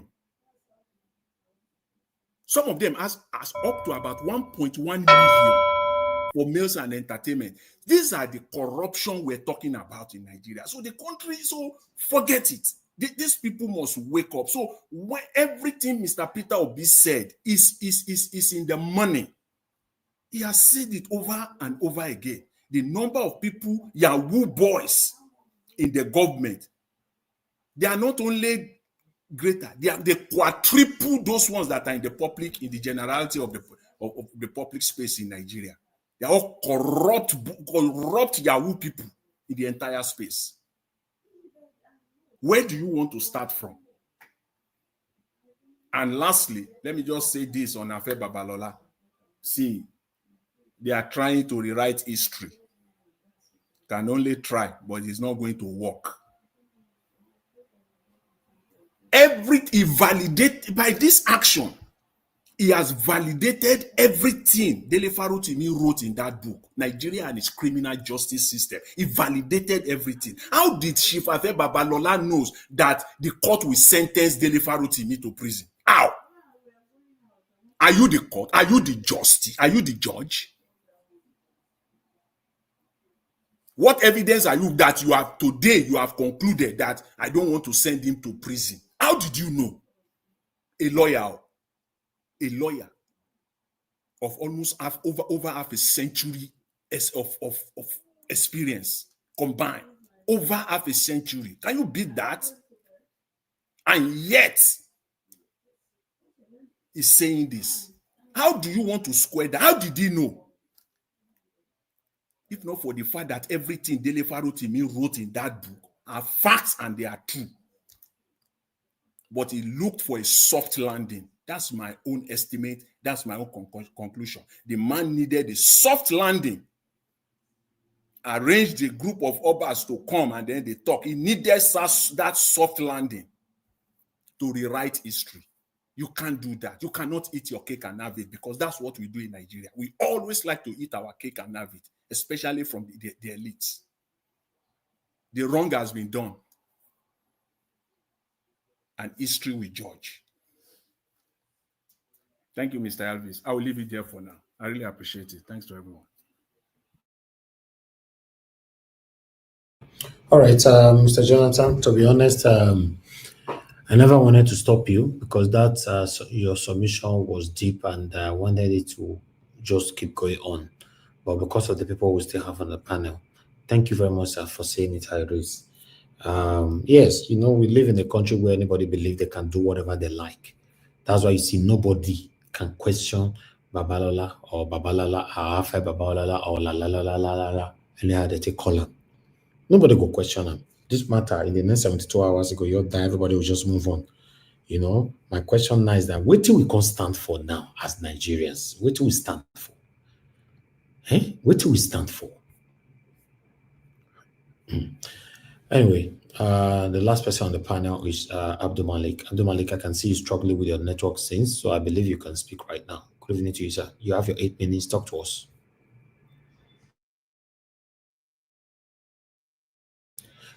We can't hear you. We can't hear you. Your network is still failing. Yeah, we can't hear anything. Okay, I guess we can hear you now. Hello? Now you're talking. Now you are talking. Go I don't ahead, know sir. why, but I'm hearing you clearly. Okay, greeting, Mr. Nigeria, everybody in the panel and Nigerian. There are more Yahoo boys in the government than outside. I used to say this before in this panel, almost all the time. And it is true.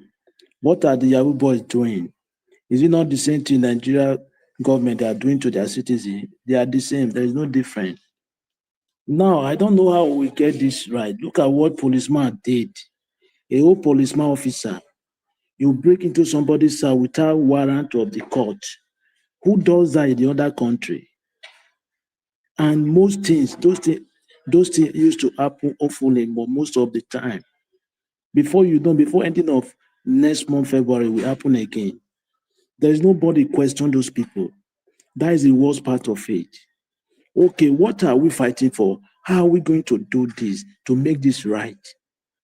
The answer, the question is for everybody.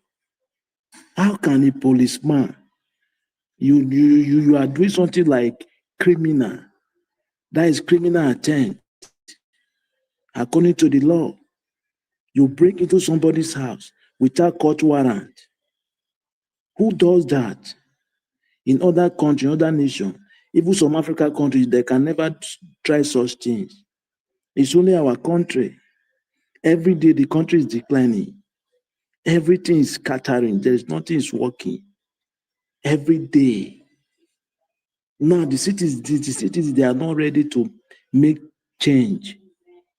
They are there like they are not aware of anything. Even the you that you live in diaspora, you are aware of most of the things that's happening in Nigeria than them. They don't know. Now, who is it going to change this? Who will fight? Who are we going to run to? Nobody. The question is for we to run to ourselves. Yes, without that, if we cannot change it, nobody will do it for us. It can never possible. It's we that will change it. Look at the government today, what they are doing, what they are doing to Nigerian citizens. Is it normal? You have not yet addressed inflation. How Nigerian people will start going to the farm to produce what they will eat. Still, for how many months? There is hunger in the land. The same thing, there is nothing decline about inflation. Okay, now, what are the government doing? They are just there sitting House of Revenue, House of Senate, deliberating nonsense. They are talking what they cannot do, they cannot afford to the citizen. I don't really know how this thing will be changed. Because people there, most of the people there, they are scared to do something like protest. They are scared. That is the major problem. That fear is in them. Okay, now what can we do? Before you know 2027 election, we started, the campaign we kick up by 2026, right? Okay, now the electoral form, they have never talked anything about the reform, how they will change the electoral reform. But still, we are still waiting to vote or to do one or two things. I don't really know, because the country is not going well. There's nothing is going well in the country. I don't know how we get. Every day I think about this. When we are talking, but you see sign of progress. What we are saying about, there is something. There is something better is coming, but there is nothing. You don't even have hope. If next 20 years Nigeria will be good, no hope, no sign. Just because of those leaders we have in the government. Now, how can we chase them away from that office? To replace them, to give chance to the youth, the right people to govern us. Yes, that is the question for everybody. This thing is very bigger than everybody. It's not the way you see the issue. I don't really know. Even though you are not living, they affect one or the other way. Yeah, that is it. You cannot do anything in Nigeria today because of this government economy. Everything collapsed. Even people that used to sell something from Europe to Nigeria, they cannot. Nothing is moving. Well, let's keep on doing. But one day I believe somebody, Messiah, will come to help Nigeria. Thank you very much, Mr. Nigeria Watch. All right. Thank you, Abdul Malik. God bless you, sir. Appreciate you. Thank you so much. All right. CM just joined us right now. Guys, make on a press on our like, help us to share. God bless you all. I'd like us to move on with CM. Oh, give us a mandate. You are coming in now. Okay, give us a mandate. Just talk to us before CM. If you're available, just speak now because you were here before. Good evening to you. Okay, thank you very much. Hopefully you can hear me clearly. Yeah, you are good. Go ahead, sir. Okay, thank you very much. I do appreciate it. All protocols duly observed. Thank you for all that you do. We do appreciate you. To my co-panelists, I stand on existing protocol. Hopefully, we don't break that protocol before we leave today. Thank you very much. I do appreciate it. I think I came in when Mr. Henry was speaking earlier, right? And maybe I'll just continue that before I move to other things. So when we say that Peter Gregory probably did not get support from the East, that can be subjective to further discussion because he had over 97% of the votes from the East. Now you can say maybe one or two governors or maybe one or two central here and there didn't give support and all that. We know where they lie. But when you look at it, I mean, Peter Gregory will beat Tinubu in his backyard. The people of Lagos State rejected Tinubu. So he overwhelmingly got votes and then he got support from his people. It is only few of these children of the evil forest, if you permit that language. But you know what? Whether they gave support or not, each person only have one vote. You can say maybe their voice carry power, but as we look at it today, Peter Obi is the only person still standing tall in character, integrity, and in all ramifications. So for me, all we can do now is to continue to talk to our people everywhere, both in the south, in the east, in the west, in the north, home and abroad. let's rally around this man that is showing a pathway. Listen well, sir and ma. Let's rally around this man that is showing a pathway. And what pathway is he showing? A pathway to the fact that a new Nigeria is possible, a new hope, a new future, a new Nigeria, a new community, a new society is possible. It only takes our collective effort. You see, they said a bunch of broom cannot be easily broken. But if we allow this unity to come among us, then they can disrupt us. All we need to do is to rally behind this man that is the shining light, a man with character, with integrity. Now, hear what he said just recently, that there are more Yahoo boys in government than you can see on the streets of Nigeria. What a wonderful statement from a man. Mr. Elvis, you told us here that you personally did your research on Mr. Peter Degri. You've gone everywhere, and you cannot pin any corruption to Mr. Peter Degri. I bet you, Sama, if these guys, if they have been able to see anything against Mr. Peter Obi, they would have brought him down. But because they cannot, the fact that they cannot see any corruption attached to Mr. Peter Gregory Obi, that one alone, they make them the best. If they make them, they get angry, say, why?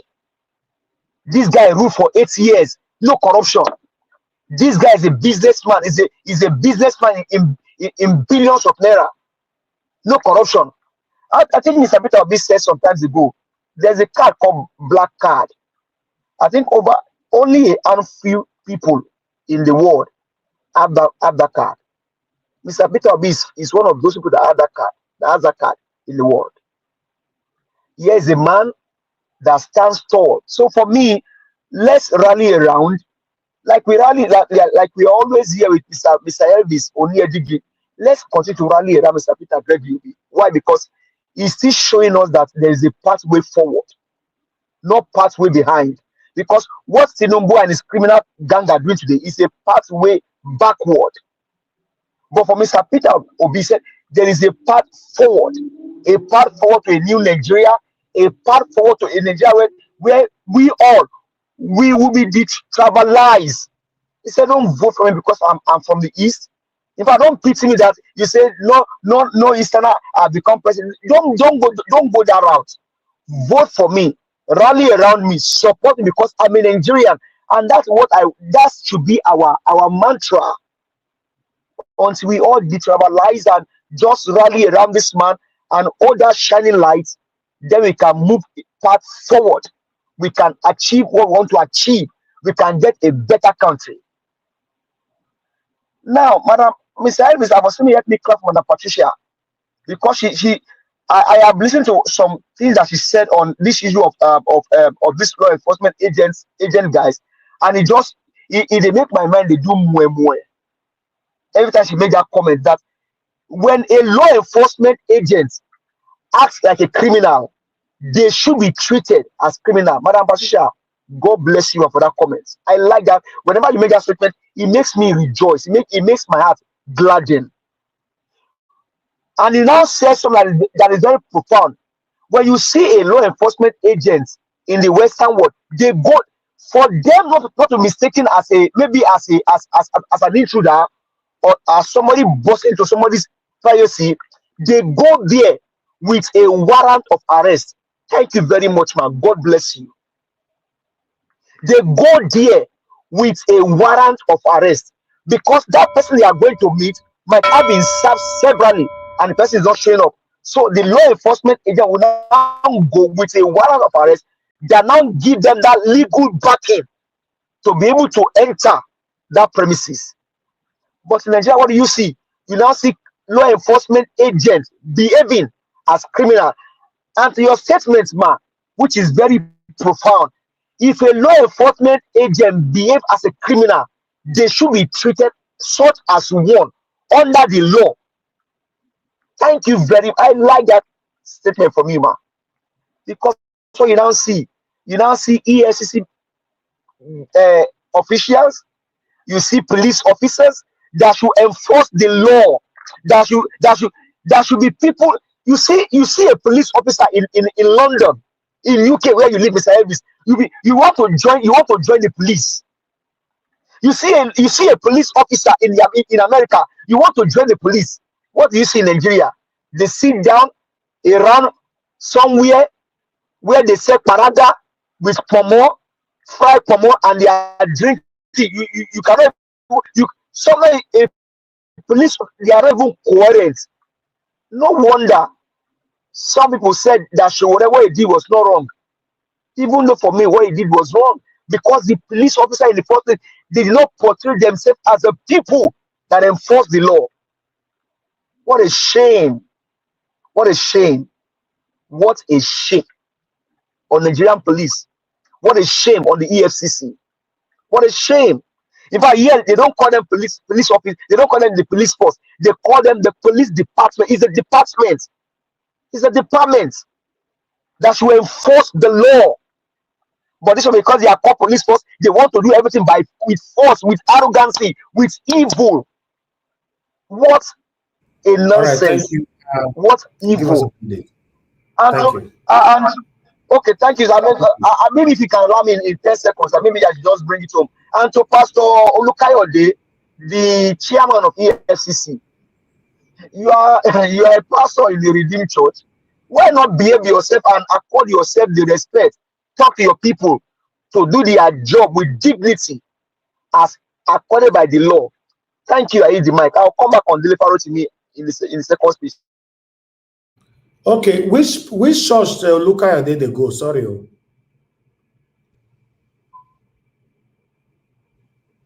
Now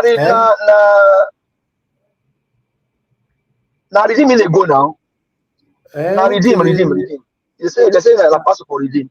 Although I don't know the patch where they go, but they say that now redeem that they go. Okay. Even our first lady, not be that say redeem they go as well.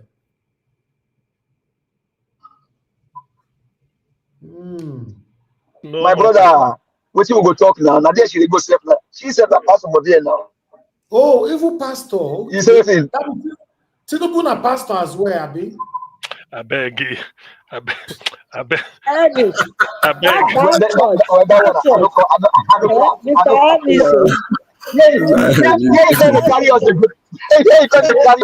Mr. Elvis, so. Yes, it's sarcastic. Like saying, no. Church. Make I just stop waiting and know about that so-called church. The way you say anybody where here you go think say true, the man a pastor.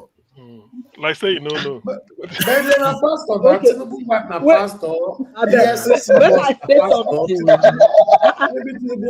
Let me say something. No, I know they criticize. I beg. What's not the 30 seconds? Okay, I said that so-called church. That so-called church, Now franchise like McDonald's and Burger King, where you feed. Yes, now it be. So maybe we just leave her like that, okay? Now say that they operate. You don't need to be. You don't need to be. As long as you say you won't be, they go make you. Okay? So just be. Thank you. Now re-franchise.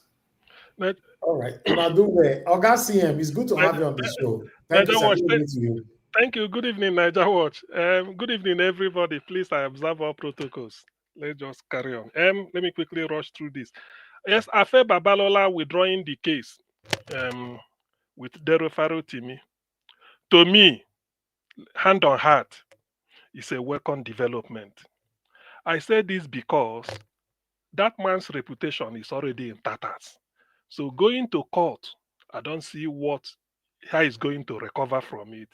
If he hadn't gone to court, if it had been a case of ADR, alternative dispute resolution, they doing this thing, it would have been better.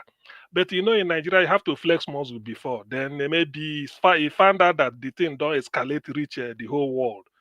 Well, it's a welcome development. And then on the side of Dele Farotimi, because having use the Nigerian braggadocio to put them for Ekiti, in a police cell in there for some days, just to flex muscle. Now prison, now prison they take out. Okay, Mr. yeah, okay. Dr. Sia, not be some days, 21 days. Okay, That okay, one not yeah, be some okay. days, though. Okay, yeah, it's true. So with so to me, I will appeal also to Dele. Dele, the fact that the people spoke for you, you cried on national television. I mean, short, you cried to tell the world, and we saw it. It touched. In that moment, Dele was crying. I know a lot of people we are also emotional. Were crying with him. I may not point one person, but I know there must be some people. So to that extent, he said, Nigerians came through for you. It's okay. Now that thing where he's saying do you, now Nigerians in do them, and now the youths. So Dele, please just take it that way. Let the thing die whichever way you want to die. But the book will still remain. That's okay. You have suffered harm, physical, not well, is it physical harm? Something like emotional torture, psychological torture, yes. And you cried, which you shouldn't have done. But sir, can I ask you a question, sir? Okay, quickly. Do you think Dele should not pursue any legal redress? Well, to be honest with you, this thing is like whatever this dagger where they put through Dele's chest, now the whole of the people, we cried with him. To me, I mean, if God can forgive every sin, he's a human being. So far, now him bring it out, it's okay. The man is so close to 90-something years. Let it be. But the book has said it all.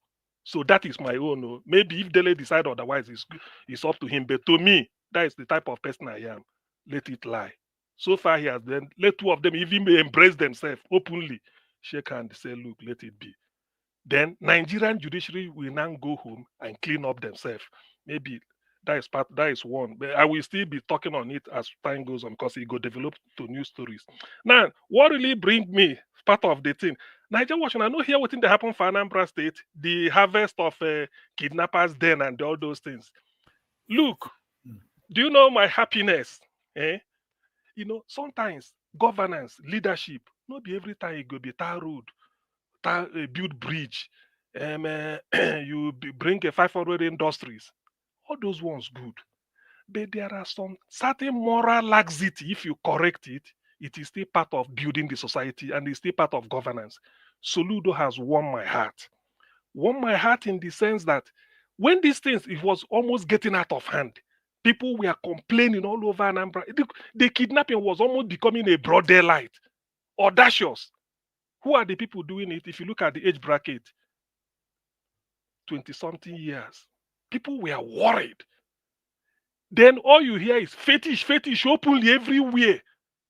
In the stream, like open river. People will tell you, if you're on a bridge, you cross over from Asaba, they go down, they say you cross, you go see one, normal stream now where people they go wash, in those days, like if you grow up for village, where you go wash, people go, they swim, you see they swim like kids everywhere. So people were just, it was in the news. Anywhere you have people, they talk, say, which kind of society be this? Now there's a law, which I feel, my fear is that, please, make federal government, because I know in Nigeria, they go say any law where state make, if federal challenge them for federal, you go null them, I beg go federal. Let this law remain and let every state copy it. In Anambra State today, there is a, what is it called, whistleblower policy, up to 5 million. Give a tip of anybody hideout of anywhere where you know. You will give the tip, you can't be disclosed. If you lead them to arrest, proper arrest, and they get the person, they convey everything, they get 5 million. That person, that particular place, whether in a mansion or hotel or anything, is being raised down instantly. And the moment they knock everything down to ground zero, just like a World Trade Center, that place has become the property of Anambra State government, not their land. Now, what this means is that because it's a law passed by the House of Assembly and is implementing it, it has started and there's yielding results. What this means is that you feel say, now your shop, now your pepper soup joint, now they come. If it to smoke Indian hemp now, they point, say, now here, then they smoke. Lately, they arrest, whether na shanty build, whether na restaurant, that place is going down. Whether na 2 by 2 square meter is government property. And people are responding. There's a line to call. People are responding. Things are coming down. I never knew that something like this. If you come and see, so with over Dr. 200, Siem, I miss you there. Can you say that again? What policy did Soludo implemented? Soludo, they say, anyway, if I call them for Igbo, but the name, just like you say, Operation Sweep of Marwa in Lagos, then, or maybe Amoteku. Hey, Amoteku is the name. So this one, they call it Agune Chamber, means the guardians, people that guide the city. It's like a vigilante, this thing, mobilized, thousands of them recruited from the people. Then with innocent manufactured vehicle of more than 200, give them. You really bring out money.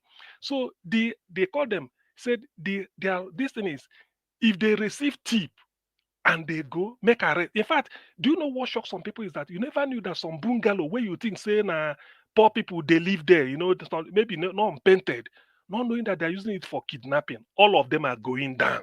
So many places. I mean, he said either you run away, but if they see you, everything. So the quietness, I'm telling you now. In short, I want maybe it will be in the news every time. People are now happy. A lot of people are happy. Then that is apart from that. Then whether you say you be native doctor, in Africa, we have native doctor like in those days. I was coming there, Dr. CM.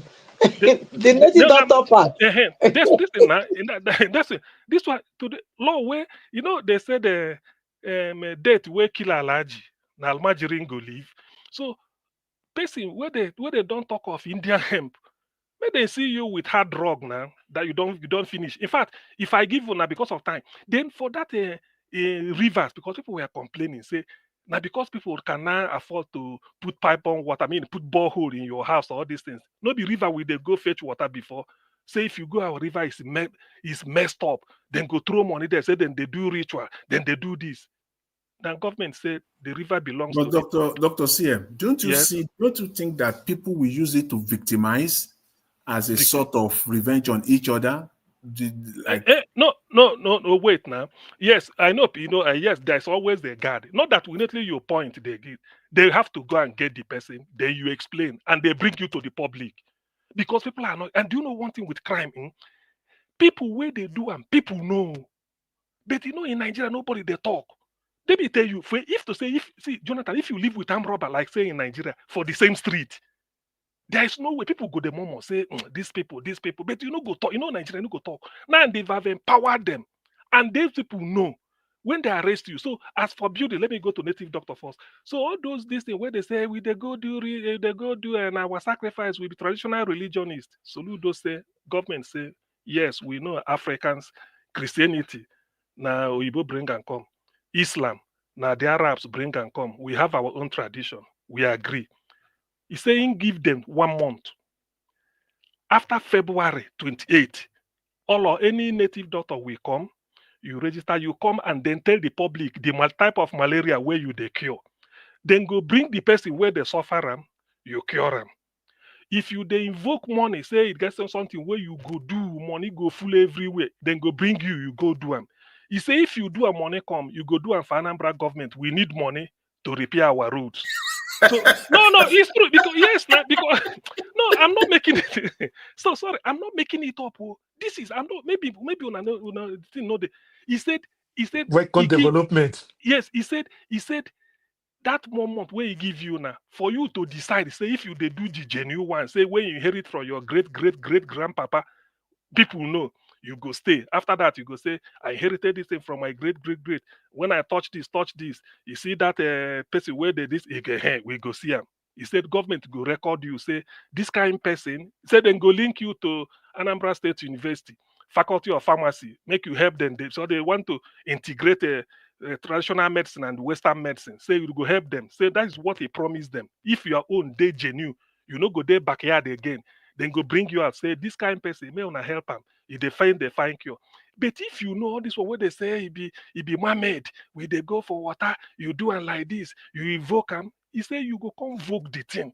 If you they cure malaria, you say this is where you specialize, then go bring the person. He say if not, he said, because it's a law now. And since we announced this thing, come and see quietness. I'm being honest with you. There's a particular town where kidnappers. What about the church? Including church, yes, including church. He said if he said Thank like you.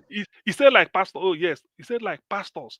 All this one where they say receive. Soludo say go gather young people. They say, hey, if you play tight, receive. It's all those things go stop.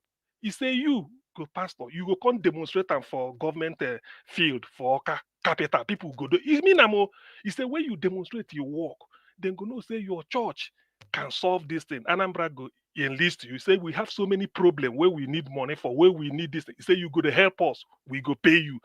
Apart from that, any of this fake this thing where they help Yahoo boys say we give you this charm, you take and do this, take and all those ones now that it go be thing of the past. May wanna watch and see. So now they started demolition. That is one. They've started demolition easily.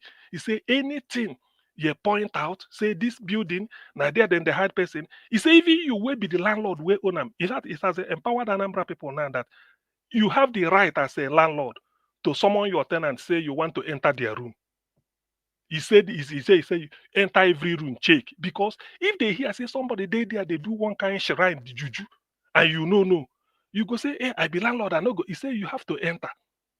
When you, if that part, is anybody will say you know go enter, make you tell them, then go come accompany you. Because if they see any trace, because this is misleading our youths. It's misleading. That's why I tell this one not be total road. So this thing, that is the talk of the town. Now everybody just they happy, say yes. Let them flush out all this thing. Because when you want to show people say you can make money without hard work. Some of us, we all our life we just they study, they do one job like this, job, pay tax, pay this, pay council tax. Every year you go they say, you know, see money to take do donation. So then they go they flash money. No, that one is going to be a thing of the past. I wish every state will adopt this type of thing. To the extent that if you smoke, you are in. Everywhere, he said, unless. So he said it's better if you're having a restaurant, better come and tell people, say, you get some people where they come here, they buy food for you, but you know waiting, better go and report. Now if you say you don't free, then go they monitor those people. But if he say they get them, and now you they supply them, now you they, because you know some people, they supply food to kidnappers in the bush. Should be that they eat food. Now people they buy food, bags of rice, this they go supply, go give them. So people know where them they. Anybody where they bush they eat. That's a police. That's a police state, which is there's nothing wrong. So yes. So yes. Mr. Give me 30 seconds. Mr. Give me 30 seconds. Like what you said now, some people will not like what you said now because you talk about Governor Soludo. This what he did was a good positive thing for the state. Yes. If he do bad, we should call him out. That's how it's supposed to be. Guys, exactly. You know, I thought I said the greatest mistake Soludo make was to attack P2B, to write so P2B no go win. Everybody hate him. Apart from that, infrastructure is doing well. So with this thing now, everybody because to be honest with you, I don't lie. Anambra was like a no-go area since last year. Openly, brazenly, that is open the open.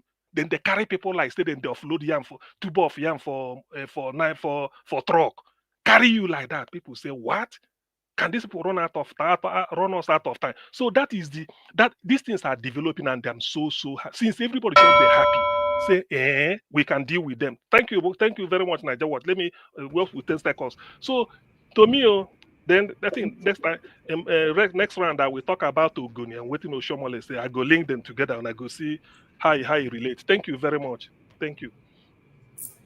All right. Thank you very much, Augustine. God bless you, sir. Thank you so much. Black Panther, it's good to have you on the show. Thank my brother. Talk to us. Thank you, Niger Watch. God bless everybody, and God bless all our commentators and the viewers. Mommy Diaspora, more grace to you. Niger Watch, you are doing a great job. You people wonder why did I come in with laughter? You see, that was the thing I wanted to. When I saw the flash on my phone, I burst out in laughter because it looks funny, but that is what it did. What the Professor Soludo did, the governor of Anambra State, is what we call community policing, quote and unquote, by every individuals are involved in policing the state. That is what he just did. And one of the factors that he brought out was the religious leaders and the traditional leaders.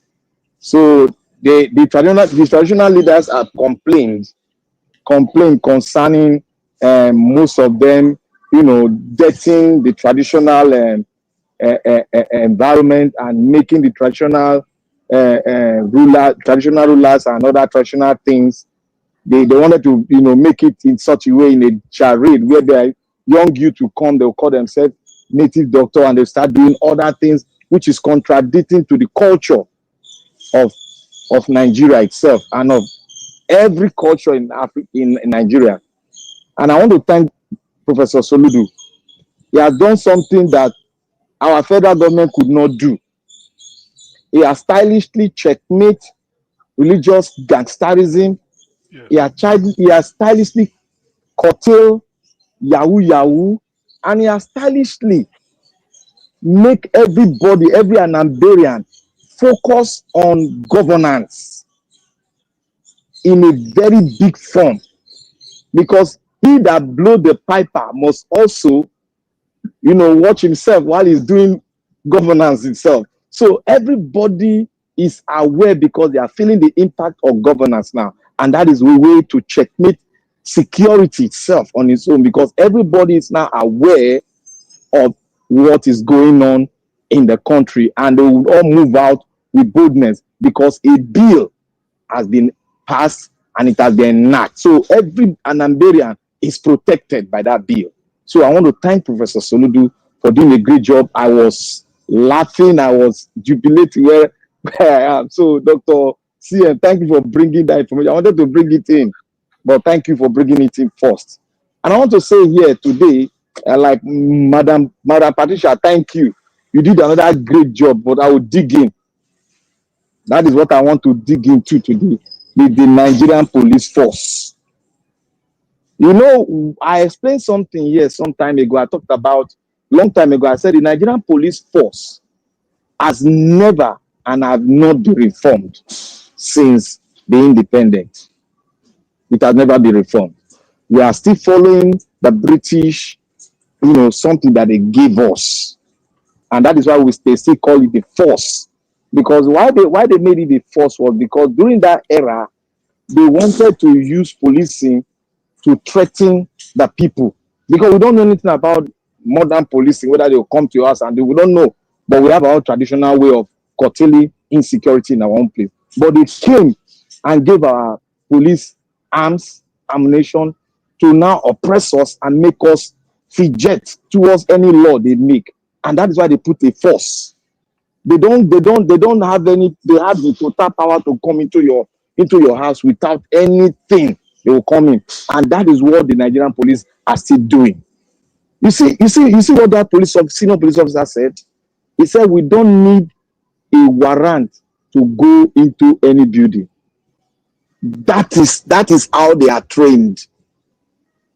But in the other way, as a smart police officer in this modern world, will you risk your life, jump into a home because you are holding a rifle, jump into a home and you don't know what is that home, and when they attack, somebody is gone? Will you risk your life while you have children? Will you risk it? A smart police officer will not do that kind of a thing.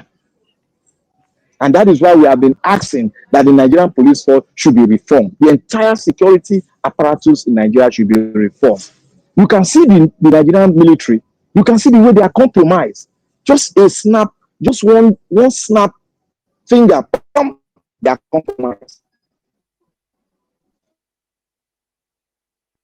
Speaking from Nigeria, I wrote a thing on the other. Nigeria.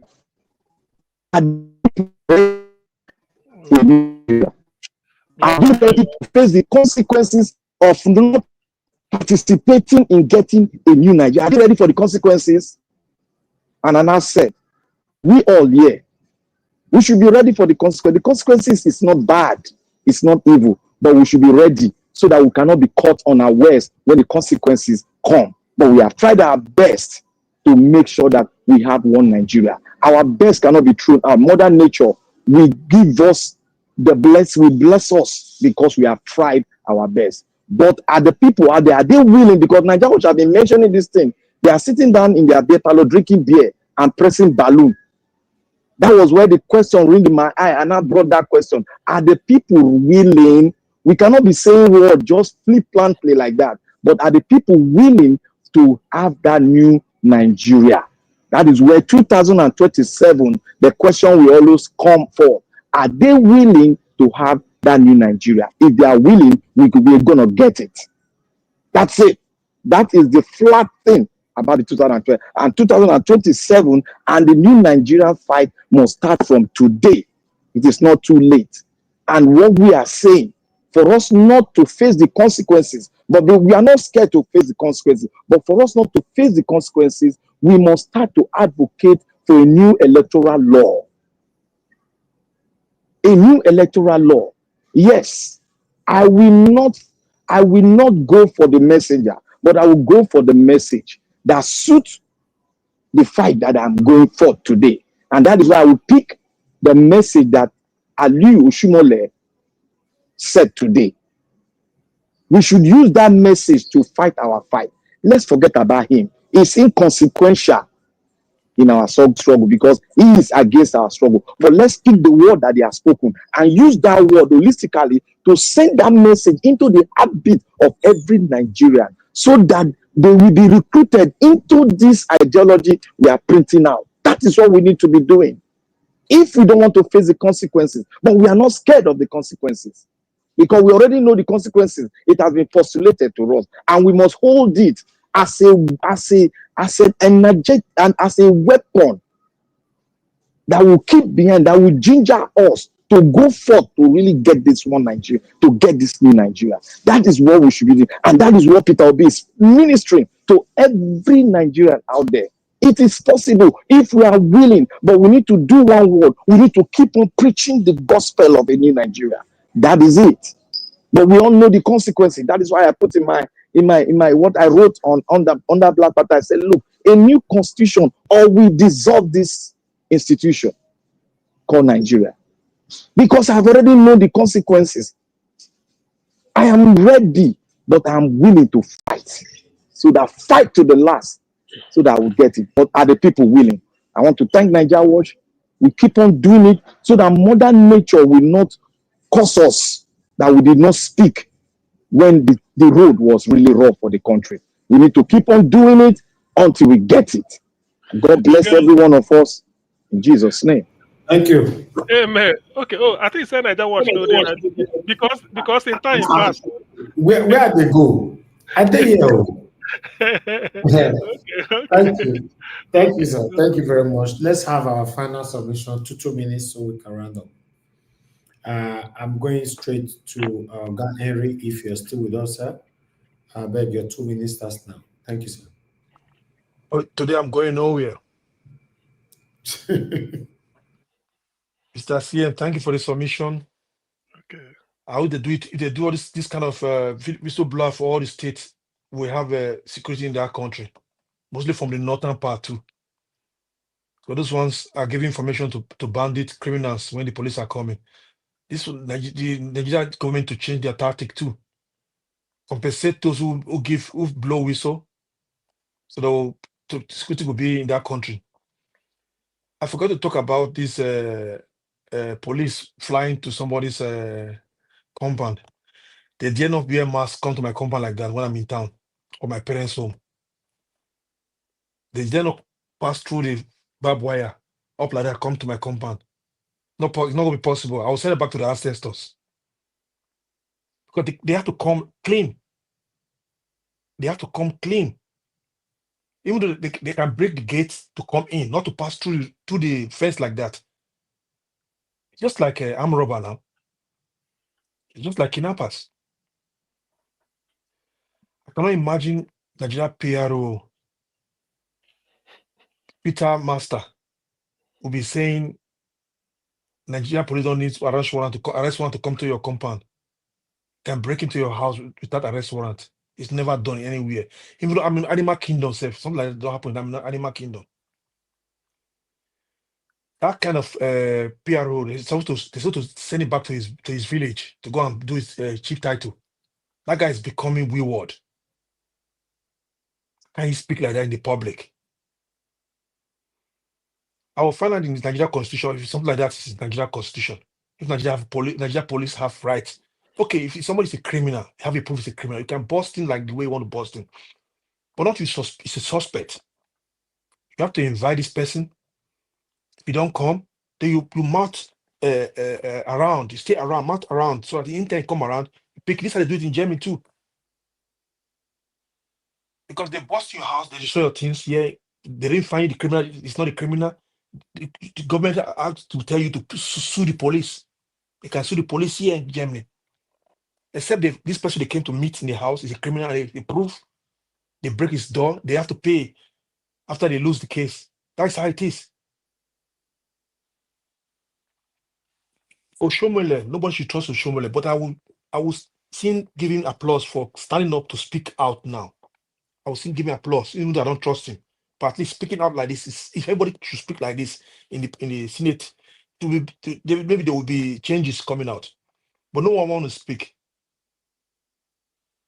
If they could speak like this when they were sharing millions to buy SUV, only Oshomole did not speak like this during the sharing of money. All right. Thank you. Thank you, sir. Thank you. Thank you. God bless you. I appreciate you. Madam Patricia, are you still with us? 2 minutes now. I am. Oh, sorry, I am. Thank you. Okay. Yes, Oshomole, I don't know. That guy is always sounding as though he's not with them. You know? I think he's a forerunner of the deception. You know, he's someone that is trying to keep making us believe that, you know, there are some that think about us. Because I can't see, you know, how what he says is amounting to anything. It's not the same Oshomole that carry Babalola for back. That was as though he was the one contesting in Edo State. So what are we? What, I mean, who is he deceiving? He's deceiving himself. Cannot deceive someone like me. It's the same bird of the same feather. So let's leave it. Afe Babalola, enter house, old man. Enter house. Respect yourself. That's my word to him. Just enter house. How can you be saying because Oni of Ife beg you, one elder one beg you? You don't have any case to start with. Look at even the word that you use now. If you want to lost him, you could have been able to lost him, but they beg you. That's why. Is that not what is in that book? Is there anything different from what you said now? Is it not a confirmation of the Nigeria criminal justice system?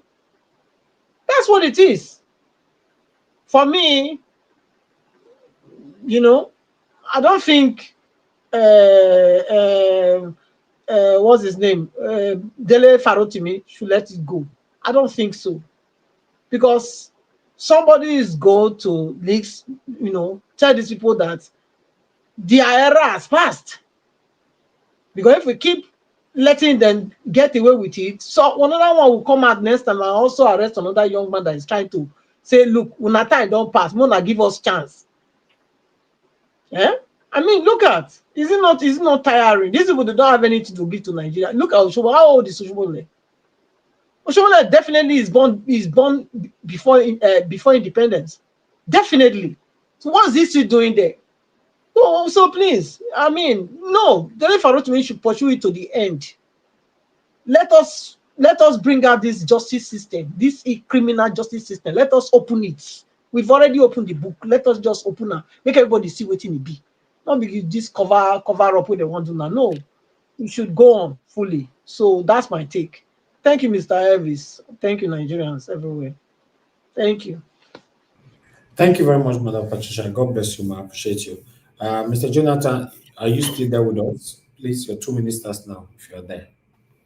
Yeah, Mr. Elvis.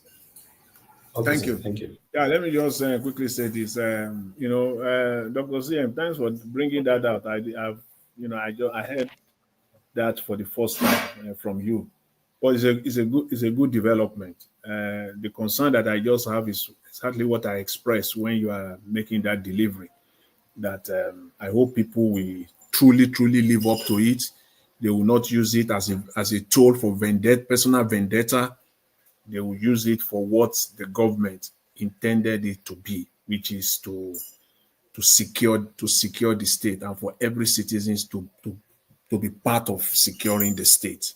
It's a brilliant one, and I hope even if Anambra will be a test run, another state will have no option but to follow suit.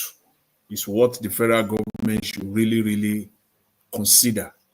In fact, the Senate, the House should consider and making this part of making it a law in Nigeria. It will help it. It will go a long way. If not anything, regardless, it will go a long way in dealing with insecurity in Nigeria. And then the other thing that I want to say finally is I know there was this video that was presented, the hospital delivery room. We saw the mess, a typical delivery room in Nigeria, which is just like a dog house. You can just put that side by side with what Mr. Peter Obi said some few weeks ago, his statement at the first week of January, when all hell broke loose. The likes of Moka came out and be running his mouth. But I believe he learned his lesson. If he were to be a smart man and a wise man, I believe he has learned his lesson from that debacle. But exactly what Mr. Peter Obi said, leaders, president, are you kidding me now that we have a president in Nigeria and we have people, they have their media there because they are in the media, in the social media everywhere. They are all over the space. They cannot say they are not seeing this. This video alone should prompt the Minister of Health within the next 24 hours to visit such location and make a public pronouncement. In fact, the president, not anybody else, the president of Nigeria today, Mr. Tinubu, this video alone should prompt you to visit that location and even other additional locations across Nigeria. Nothing stops you as the leader of the country, this leader of Nigeria, to visit institutions like this. We're talking of where women delivery. Look at it. Not delivery. Where they bring life to the world. They bring life to the world. Life to the world. The entry point. Entry point. They are using cell phone as light when a woman is delivering a matter of life and death in a country. And you look at it's so sickening. And if they don't do anything, that's why I say any one of them in Nigeria, we are not seeing action. By the time God bless, God give all of us life. By the time we're waking up by the end of tomorrow, we're not seeing anything from them. Then you will know that they are not only insensitive, they are truly wicked human beings. Nothing stops the government from doing that. Mr. Peter Obi said that you should go around the country, visit. And I said that even the most important, when you talk of primary health care, pediatric section of the primary health care is one of, if not the most, is one of the most important, where children are being taken care of. Go there. Just last week, we saw, thank you, Mr. Elvis, I'm rounding up. We saw the teaching hospital, a university teaching hospital in Nigeria. No light for 83 days running. And that, we didn't hear anything, no. Nothing has been done. And now we're seeing this. And then we say we have a government. We're not criticizing Nigeria. We are not denigrating our country. We're just crying out for the right things to be done. Thank you, Mr. Elvis. I will leave it there. In as much as we want to always end on a positive note, they just don't give us room or the space to do that. Thank you, Mr. Elvis. I really appreciate it. Thanks to everyone. Thank you very much, Mr. Jonathan. God bless you, sir. Thank you. Abdul Malik, if you are there, sir, your 2 minutes. Yeah, good evening once again, Mr. Evis. Good evening, sir. I don't really believe we are really ready to make change in Nigeria. Because you see, I see no reason why in the hospital where women are delivering, how can you use torchlight? What about the money, the allocation, the budget that they are allocating to that particular Ministry of Health every year? What are they doing with the money? You cannot equate facility like hospital, but you buy SUV for senators. Just common SUV where people do, just like where somebody is giving life. You cannot equate that particular hospital. But you buy SUV, those are just like it's not important, it's not official or necessity something. It's not necessity. But why can't you do hospital for your citizen? Imagine a shame, government. Are we really ready to make change in Nigeria? We are not yet ready because every day things are getting worse. All torchlight to delivery. Thank you very much, Mr. Niger Watch. Okay. Niger Watch.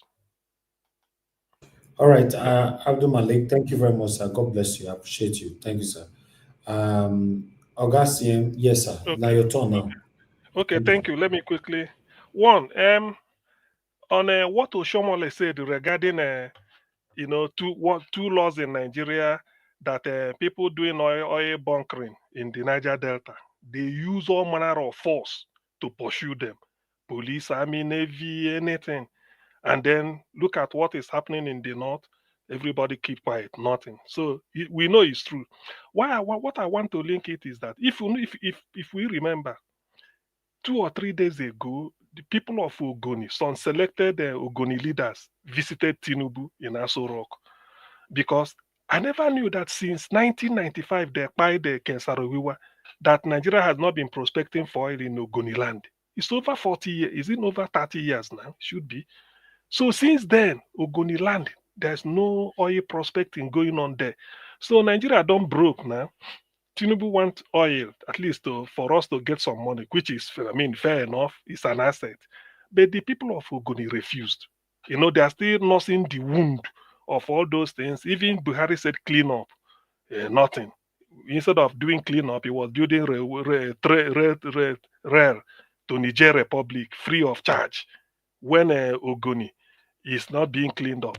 So I happened to be speaking with one Ogoni, one of the people that attended this thing. I said, look, if I'm opportune to speak to the people of Ogoni, because what they resolved was Tinubu said they should liaise with the minister, is the minister for petroleum, then chairman and NPC, and all those, those in the oil, this thing. That's a committee, he called them, together with Nuhu Ribadu, national security advisor, just in case of banditry or so.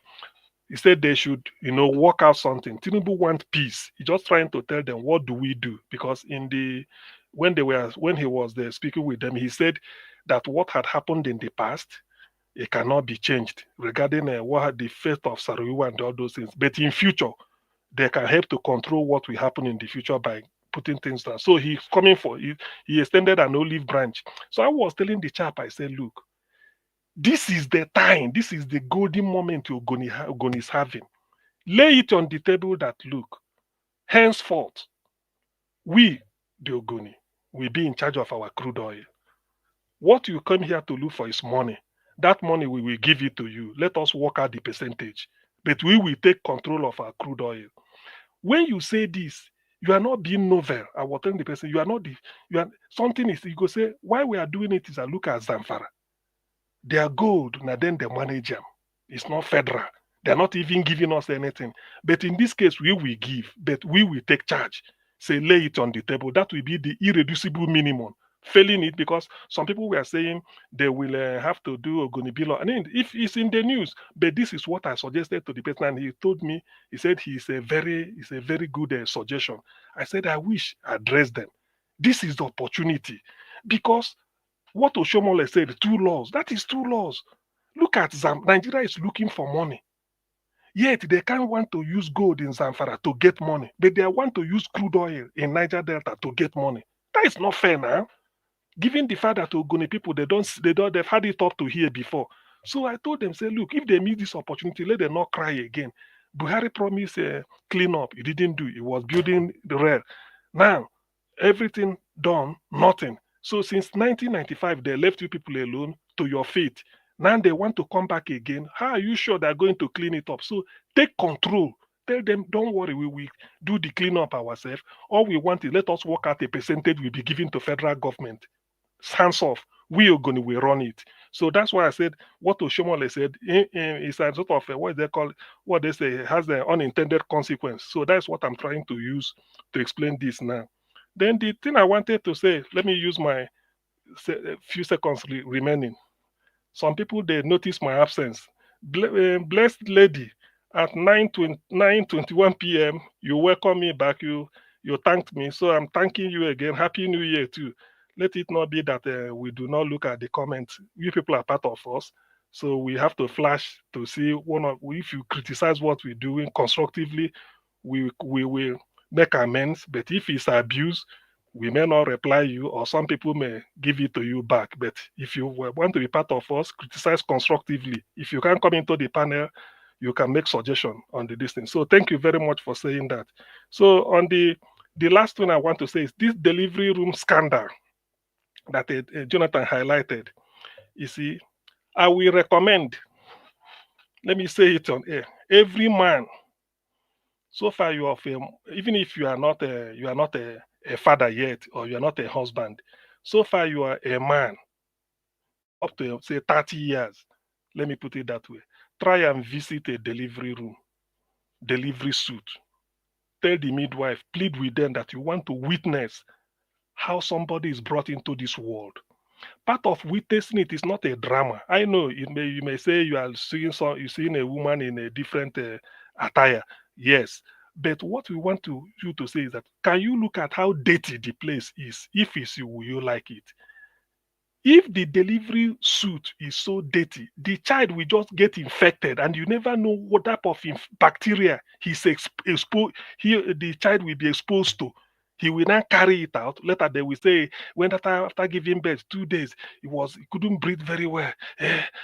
This they carry and which hospital before you know a pie. You know, say now that place dirty.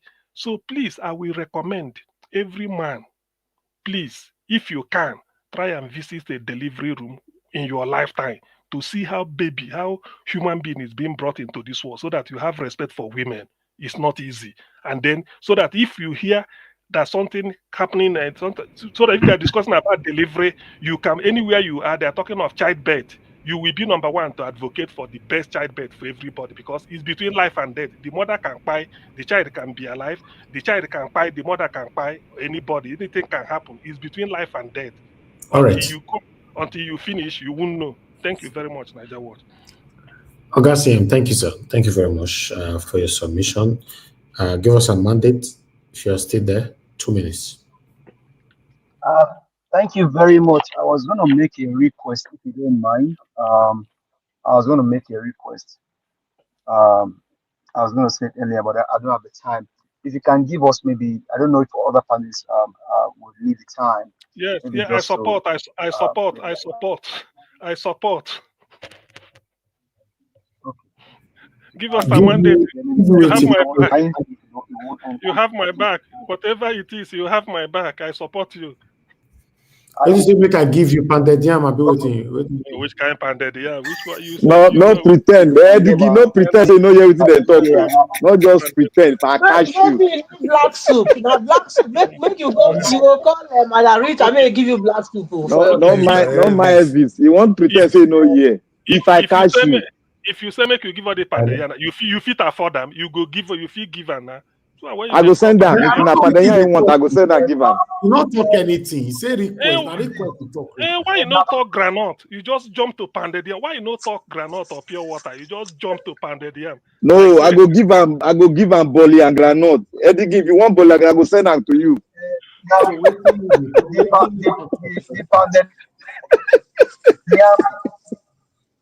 Black Panther, waiting.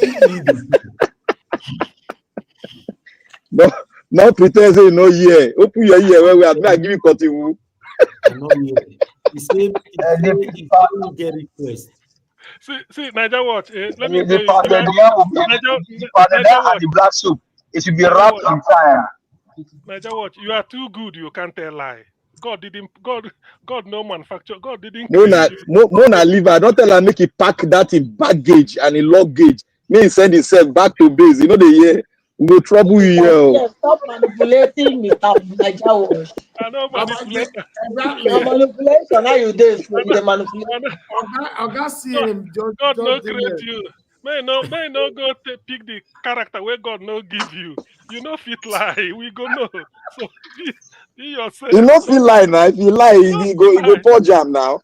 Because you know start. They say you can't start to use left hand at old age. You go learn them from you. Make I ask them for comment section. May anybody for panel not talk again.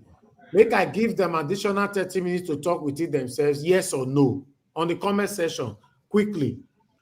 Yes or no, on the comment section. Wait till they talk for them. Now that one now go follow. While we are waiting for that, let me quickly go on this. Yes.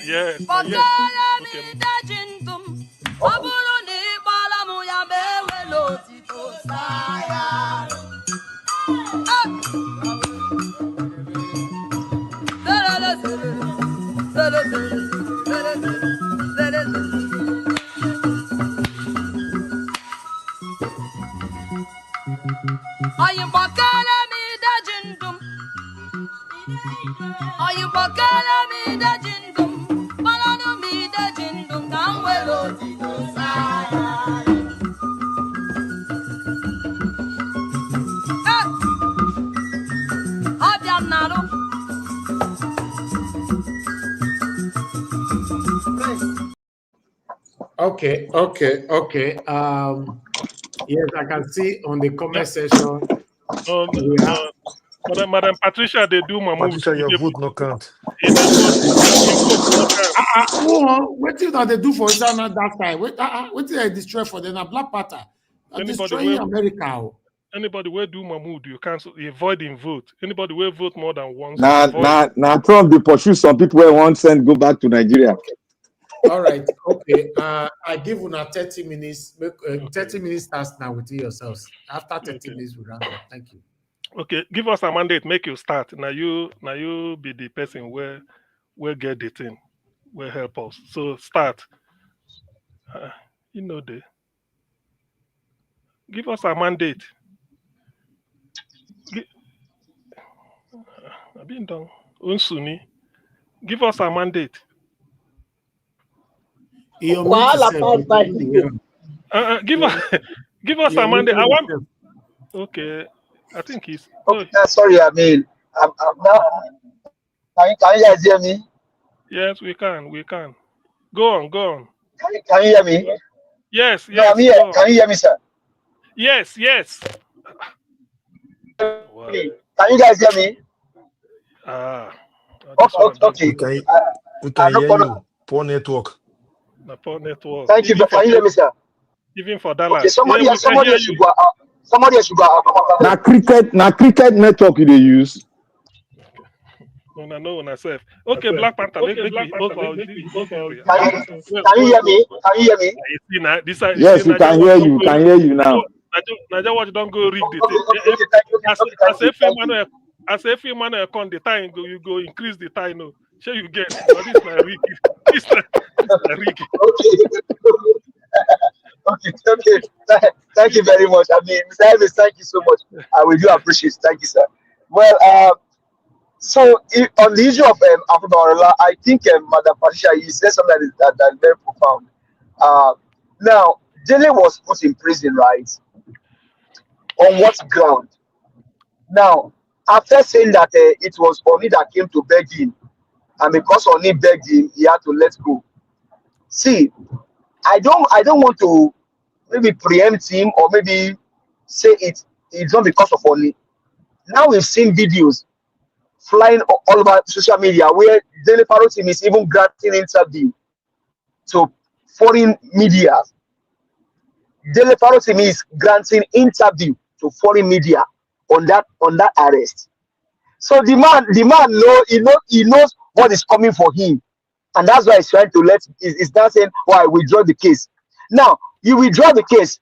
Do you know that because of that same situation, some other lawyers they file a lawsuit against Dele, for example, in Oyo State, and some other even in Ekiti.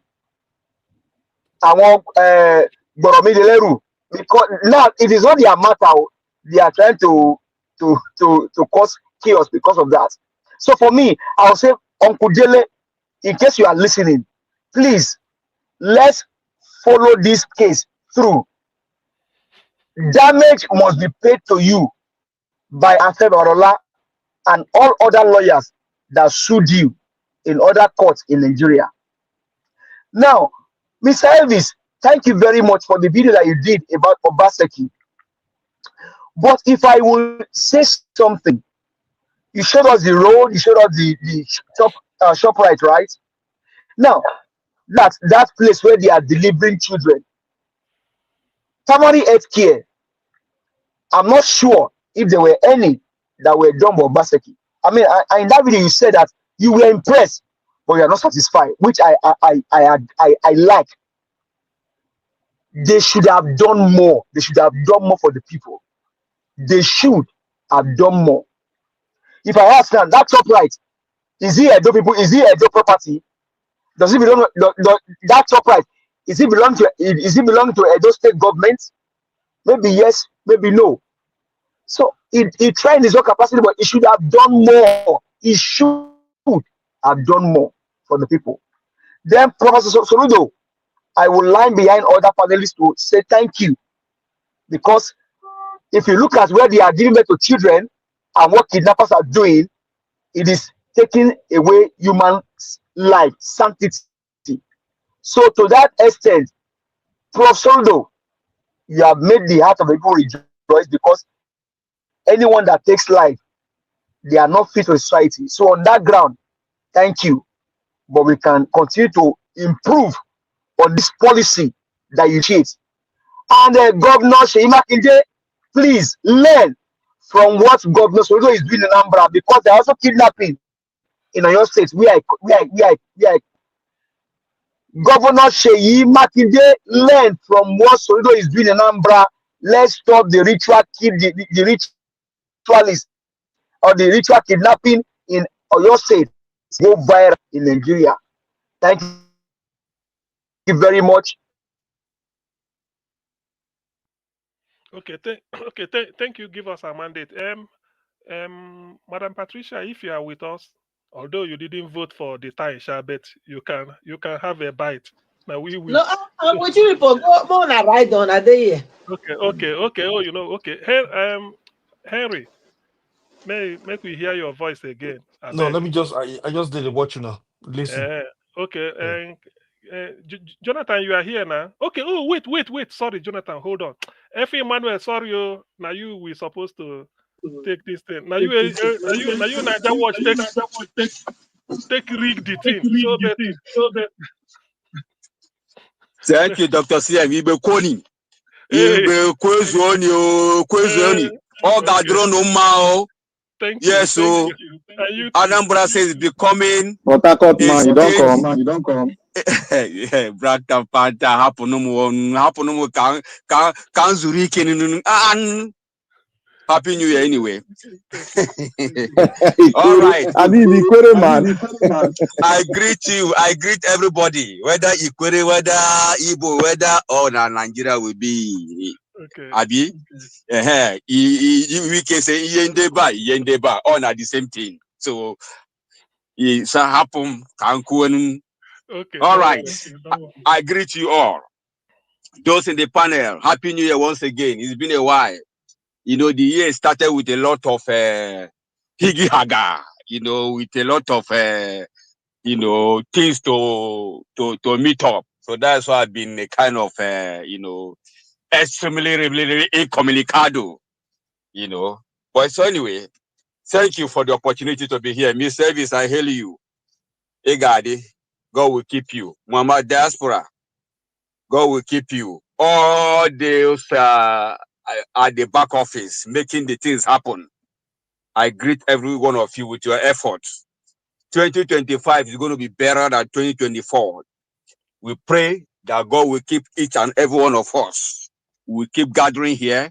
We will keep speaking truth to the government. We keep pointing hand to the Yahoo people that are governing us. We will stop. That is it. Thank you so much. All right. Peter Obi has said it all. Yahoo in government. It has been there right from 19 Credim, but it has become a lifestyle. It has become the mainstay of politicians. It's just like using one hand pointing to the ordinary young guys in the street, while four is pointing to them, to themselves. They are the main Yahoo. They are the main Yahoo. Yahooizing the treasury of our nation. Yahooizing everything we have. The gold and silver, the oil, everything. Both the rigging, they Yahooize it. Both Mamu, Yakubu, everything we have, they have been Yahooizing us. If we want to speak truth to government, they will Yahooize us by harassing us and say, shut up. If you speak the truth and they identify you, they will Yahooize you and put you behind the back door. So Yahoo guys, they have captured us, So on the day of election, they Yahooize us by snatching it and grabbing it and running away with it. That is the highest level of Yahoo. So government is the highest Yahoo we have in our country. That is why we are struggling. That is why we have no development. That is why we are where we are today. There's no amount of prayer that will shift Nigeria, that will bring about prosperity in our country until this Yahoo of democracy is stopped. And the only way for this Yahoo of democracy to stop is for us to arise as a people together and make sure that this criminality is put to an end. It's very key. I will thank God for this kind of platform that God has used Mr. Elvis for us to connect together with one voice to keep speaking truth to power. So it's very, very important. Let's not be deceived. There's no any greater Yahoo anywhere than our government. They have strangled us. They have kept us where we are. And yet, they don't want us to talk. God forbid. You cannot throw away the baby with bad water. You cannot also beat the baby and stop the baby from crying. So we are all in pain. So, thank you. I rest my case here. Thank you, Afe Emmanuel. Next time, maybe they come in time. Anyway, you just they come. Maybe not today you come late, but I know you. Now window now it pass come. Okay, you use the Black Panther route. Now you take on today. I overthrew Black Panther. This is 2024. He's a bad boy. He's learning from the bad boys. Okay, make we hear Jonathan. Jonathan, if you are there, then after you Abdul Malik.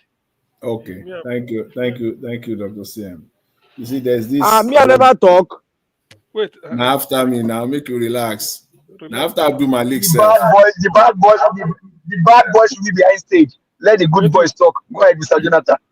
You see, there's this saying from Southwest Nigeria, Yoruba. They will say, it is a thief that knows how to track a thief, that knows how a thief works.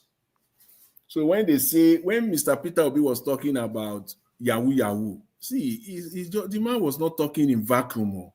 he knew exactly what he was saying. That Yahoo in government, they are more than the real Yahoo that are outside there. The real Yahoo is in the Nigerian government. And they know their tracks, they know the steps, they know the formula. Because it is the same, the way they practice it within the system in Nigeria, it's not different from the way people outside practice it. In fact, within the government, it's more sophisticated. More sophisticated. I've always said that, see, to steal, you see that money that they are looting in Nigeria, that Nigerian commonwealth that they are stealing, the effort that they put into stealing 100 million naira is not a joke. The strategy, everything that they put in place to do the cover-up, if they put 5% of that, they will fix the entire primary healthcare system in Nigeria. But they will have spent that time. Time. You know, they will always say that time is money. You see that time they spend to craft it, to put it in place just because somebody wants to steal 100 million naira. Is so sophisticated because that 100 million naira is not that it is 100 million and it will just speak 100 million. That 100 million naira may come from 10 billion. It's going to pick it out. Like, you know how a rat, you see a whole meat, a rat will come and just be taking a bite. That's how they loot. It's a very sophisticated trade. It's not for small boys. If you do it, they will track you in Nigeria. As bad as even as they are, as bad as the law is, they will jail the person as fast as possible. And in fact, faster than anything, the person will go to jail. But that's why. So to steal in Nigeria, they go to the extent of even perpetrating it and blocking their tracks, even outside the country. That is why it's a tough task to bring them to book. Still, it doesn't mean that but they have done it to a point where it is in the open. But it's a very sophisticated trade. It's a very, very sophisticated trade. You need to really go deep to see how they are looting Nigeria. That is why they will tell you in Nigeria, go to court. He who alleges must prove. You see, all those gimmicks that they play is part of the sophistication in stealing people's money, stealing the commonwealth of the country. That's what they do in Nigeria. They spend so much time in crafting the looting of the commonwealth of the Nigerian people than the amount of time they will spend in developing the nation. People will be meeting together, traveling together. They will travel to places, they will meet together, just because they want to loot. That's what. So Mr. Peter Obi knows exactly what he was talking about. In fact, he was not talking in a vacuum. The man he was speaking, in a coded form. In a coded form. That is what is happening in Nigeria. And God, at least for now, at least for the very first time, we are hearing it. Because before this time, these things like this, we even hear it outside. What will Felix Morka say now? Now that people drop I said that. You know, go try him again. Try him again. Because why? You remember, you said there. A lot of people said on this platform that what is it that Peter Obi said that the other northerners that have the megaphone have not spoken or have not said? Yeah, it's true. It's true. What is it? So you don't go, even after Peter Obi spoke, a lot of them have came out to say even more things that are even 3-4 times more than what Peter Obi said. We didn't see Moka outside. We didn't see their media, bulldog. We didn't see them. They didn't say anything. But Jonathan, this is very devastating. To say that there are more thieves. They call Yahoo na thief. Now there are more thieves in that government than there are outside. Than They are in are the outside, bus yeah, stops. they are in the Than government. there are Because, in you the know bus why? stops. Because in each and every ministry, every department and parastatals and agencies, in each and every one of them, they perpetrate this thing. Because all you need to do is to look at their budget versus what they deliver. 2024. Look at the budget versus what they actually deliver. Go to those places that they mentioned in Nigeria. You know, I said it here last year at about this time, this period in 2024. I said by the end of 2024, I expect that the entire Nigeria will have been littered up with solar panels, with solar power. My expectation was that by December 2024, there will be solar power all across the streets of Nigeria, because the amount of money these people inserted for solar energy in 2024 was staggering, close to 400 billion naira in total. So I was expecting that by the end of 2024, that money no reach now. that money. So where are the solar panel now? Where? Please come and show. They go come out 300 billion inside. Can't remember one. That money no go reach now. So where are the solar panel? By now, we should be seeing it. Now, be seeing the video all over the place. Where are the solar panels? Senators and House Rep. Where are your solar panels in your constituencies, in your village? Where are they? That's the question the Nigerian media should be asking. Where is the money, the over almost 400 billion that you inserted into that budget? And yet, you know what they did again? As if we are morons in Nigerians. They inserted over 500 billion now. So about 10%, more than 2024 in 2025 budget. It's just like this. It's just like they go use that one small. Now 500 billion, they go use that small. They do it with impunity. Thank you. Let's make we let up. So which means if to say Peter Obi have his way, he go leave Yahoo where they outside. Pursue the one where that is it now. The one where they inside government, pursue them. Leave those ones outside, they are nothing. The one inside the government. Okay, Abdul Thank Malik. you very much, thank you. Before I thank you, this thing they make me laugh. But it's a serious thing. Abdul Malik, I beg. What do you talk about Yahoo? Which one you go pursue? If not you, the one where they inside or the one where they outside? Which one? Yeah, good evening once again, Mr. CM. Yeah, thank you. You see, Nigeria government, my message to Nigeria government is this: they should use Nigeria money to Nigeria citizens, make the country to be productive. If the country will be productive, it will reduce crime in the country, kidnapping, terrorism, all sorts of crime. It's just because of the country is not productive. Because most people, they cannot bear hardship. Understand? And which is Nigeria government, they are the cause of, they comprise of everything that is happening in Nigeria today. Don't just take a look hospital where women are delivering. Just because of they have money to take their family to abroad to go and deliver, they don't care to fix it for the masses. Who does that? When the money is there, you have money to do unnecessary things, something that is not necessary, to buy jet, SOV,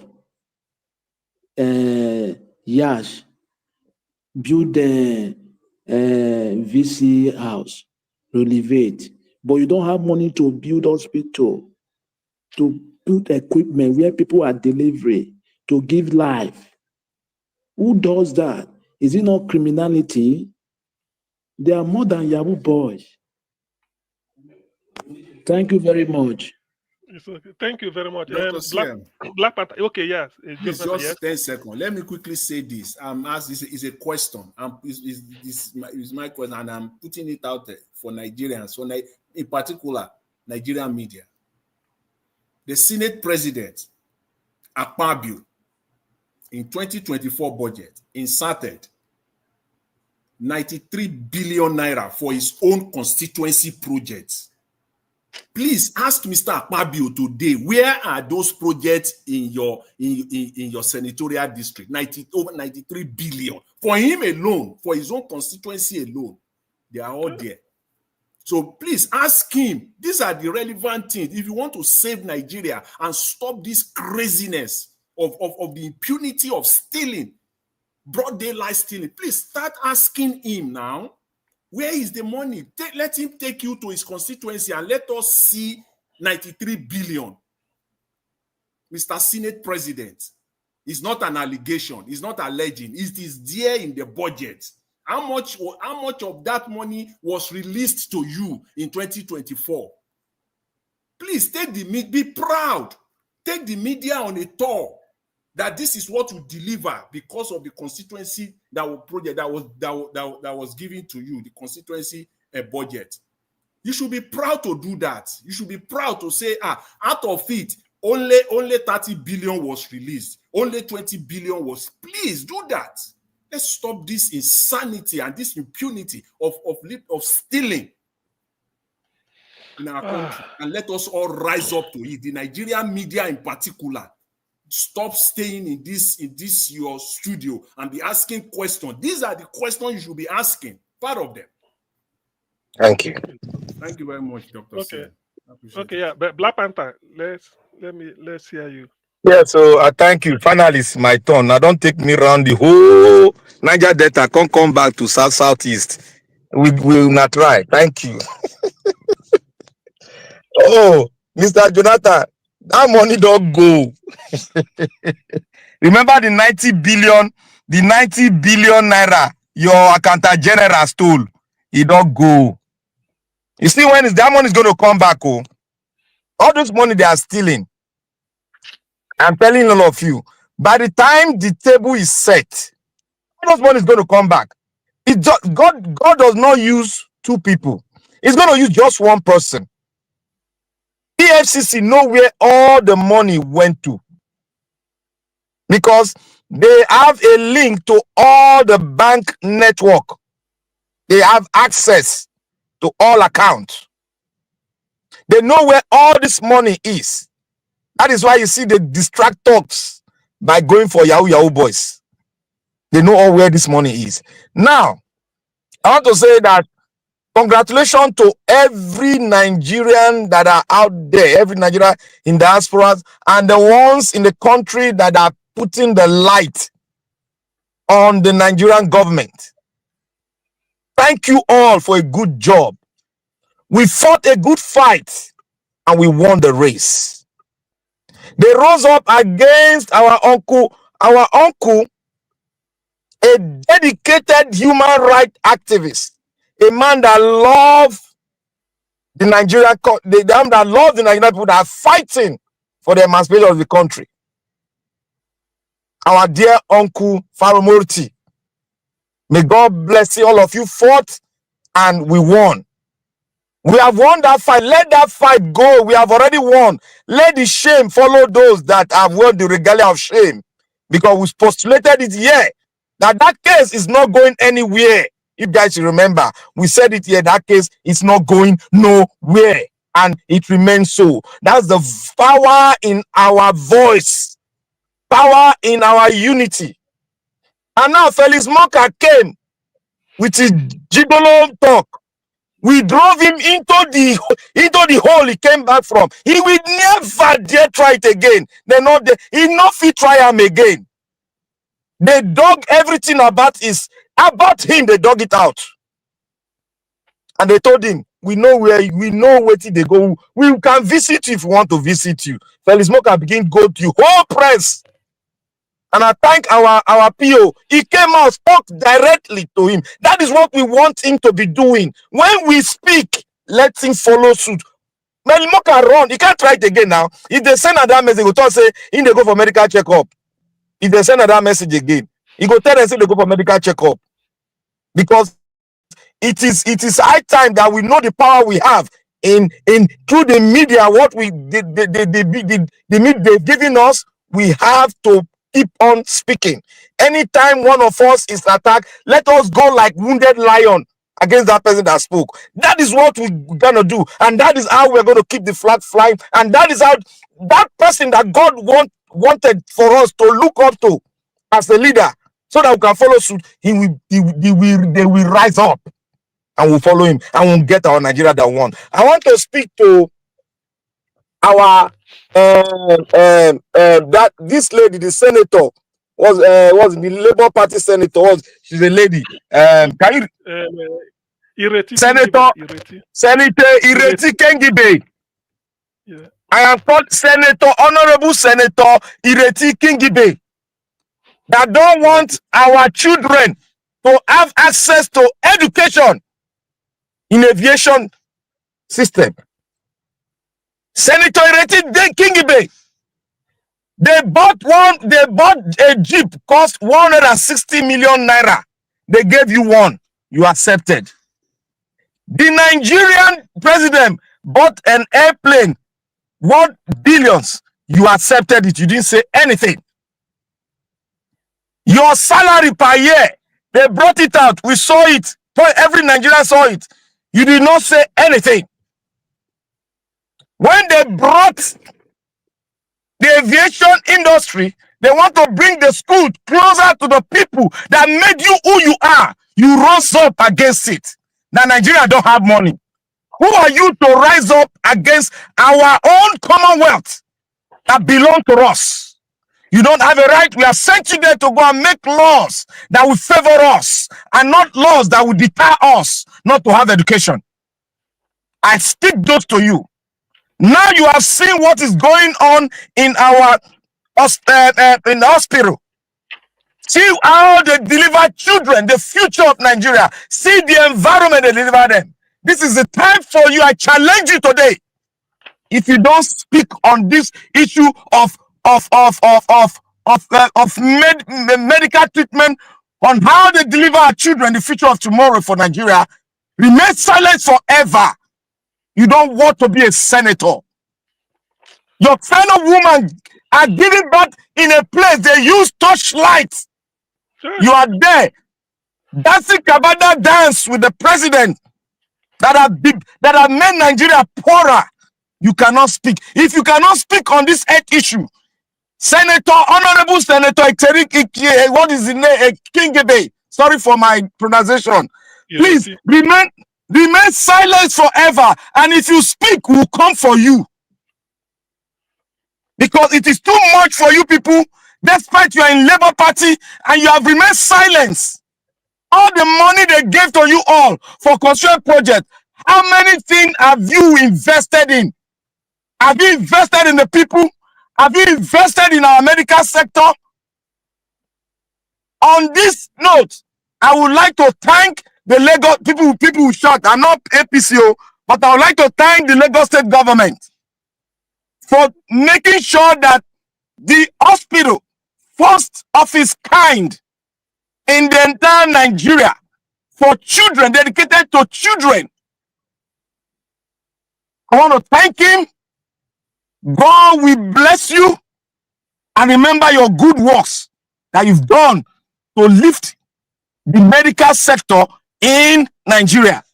First of its kind, an hospital of a world class built for the Nigerian children. May God bless you, sir. I drop my cap for you for thinking and going that direction, that the health of the children is paramount for the development and the uplifting of the Nigerian place. May God bless you, sir. Thank you for that thing. And I want to speak to our governor, our amiable governor, Governor Babalola. I only have one thing for you, and that thing is positive. I've said it, and you have started on the road. I made mention of 4 things. If you can embark on this, prosperity, we talk good of you. 1, good roads. Every roads in Edo State must be, every local government in Edo State must be have road network to the city, to the capital. Every local government must have road link to health institution. And 3, our light sector, like I've said, if you want to go and verify verify. Indian as a nation, they've come together and they've pushed aside the oil and gas sector. They said they are going to invest in renewable energy. They went forth and built the world's largest renewable energy plant. And they are going to supply 8 million homes in India. Sir, Edo State can do it. Edo State have money. Please, sir, for Edo State to rise up above what it is today, we need power. Light. Light must be given to every home in Edo State so that we can develop on our own pace. I want to say here, thank you, Naija Watch. Thank you, everyone. Let us continue to speak, because if we don't speak, these people will come to the press and talk anyhow. You see how we dealt with a lot of them. They have gone to that rat hole they belong to. Thank you very much. Okay, yeah, thank you, Black Panther. Then we are already to. Okay, yeah, just a minute. So in this issue of Ireti Kingibe, what really is the problem is they want to establish aviation school in every geopolitical zone, just like the way they did for law school. Imagine somebody when Nigerians, every Nigerian law graduate must go to Lagos, Victoria Island. So that is the issue. Thank you very much. That is the issue. So it's very important that. Thank you, everyone. Thank you. Thank you. You. To do that. Thank you, Naija Watch. I appreciate every one of you. I was listening to you all. God bless you now. The additional 34 minutes I gave to you guys, I did not regret it, because that was a wonderful submission there and I learned from it. Thank you, everyone. Thank you, Amanda Patricia. Thank you very much, I appreciate you, Mr. Jonathan. Thank you, Black Panther, my brother. Thank you. Give us a mandate. Oga CM, God bless you all. Oga Afe Emmanuel can finally come. Thank you, sir. Thank you very much. Thank you very much. I appreciate you. Thank you. I appreciate you, sir. It's good to have you on the show. I appreciate every one of you. Thank you, Abdul Malik. God bless you, sir. Thank you, every one of you. Okay, I would like to appreciate Stephanie Ojek for the super chat earlier on. I'm very, very grateful. And those of you on the comment section starting with Mother of All, Mommy Diaspora. Thank you very much, Mommy. I appreciate you always. Thank you so much. Love Manduka, Blessed Lady. Thank you, my people. Peggy Modi, thank you. Michael Abba, I can see you as well. Then we have Georgia Fosa, Ibn and Grace Home and Properties. God bless you all. Maxwell's here. CA, thank you. Upright TV, thank you very much. God bless you all, my people. Thank you, Madam Moni Olagbeya. Thank you very much. Good to hear from you. Amaka E, thank you very much. God bless you all. Innocent Michael, thank you, you all. We've come to the end of the broadcast. I'll see you guys again tomorrow. Nell James, I can see you right there. Thank you. Stella Masavedo, thank you very much, Mark. God bless you. I appreciate every one of you. We'll continue from where we stop again tomorrow by God's grace. Fingers crossed, 7 p.m. Nigerian time, where we can continue to call out our government to do the right thing. Let's stand for what is right at all times. You don't need to, see white and be turning into red or black. Let's stand for what is right. Our country is not working. We want it to work. So our continuous talking put these people under pressure most times to do the right thing. For Babalola to come out and to say I've withdrawn the case is not because of just me or you. It's because of all of us. Because we all frowned at what he did to Dele Farotimi. Yeah, but if we don't talk, or our talk don't do anything, but look what he's doing. Is our pressure that will put them on. Just like talking about Obaseki earlier on, that Obaseki did this, he did that. Whatever Obaseki did in Edo State today is our pressure as well. If you don't put them under pressure, they won't do anything for you. The same way you guys, my people that came from Edo State, remember that Okpebolo intends for any reason is retained or removed, whatever that happens, we should also focus on him. If there is time to start putting him under pressure, we must do it. It's very, very important. You're not concerned if anybody want verse or you know one verse. We don't do what we are doing because of the water or anything you want to give to us. We know they do those things. We do by God's grace. We don't find we can never be in that kind of satanic level. Where we're going to wait for one governor to send me to credit me 1 million naira in my account. I'm going to shout like fool on social media. No, people with do all those rubbish, we know them. Now only 500,000, 1 million, or 2 million they put for their account. You see, they will be talking, they will even lie against their own father, their own mother because of rubbish. You'll not be hearing that they'll be shouting, my leader, my leader, my leader, because they are useless. They are choosing to be useless, probably be useless forever. We are not part of it. All right. So let's stand for what is right. And God will bless every one of you right there. Thank you very much for your time with us today. And people, we've come to the end of this broadcast, and I'll see you guys again tomorrow, 7 p.m. Nigerian time. Subscribe to our channel, hit the notification bell so that you'll be here with us sometimes if we are live. If not, we have lots of fans though. Many of our fans that comment on our videos, they have never joined the live broadcast before. I'm surprised. So we have different categories of fans or followers or subscribers. So I appreciate every one of you. Both the one that's giving us negative comments, positive comments. We appreciate you all because your feedback is what have pushed us to where we are today. God bless you all. Good night and bye for now.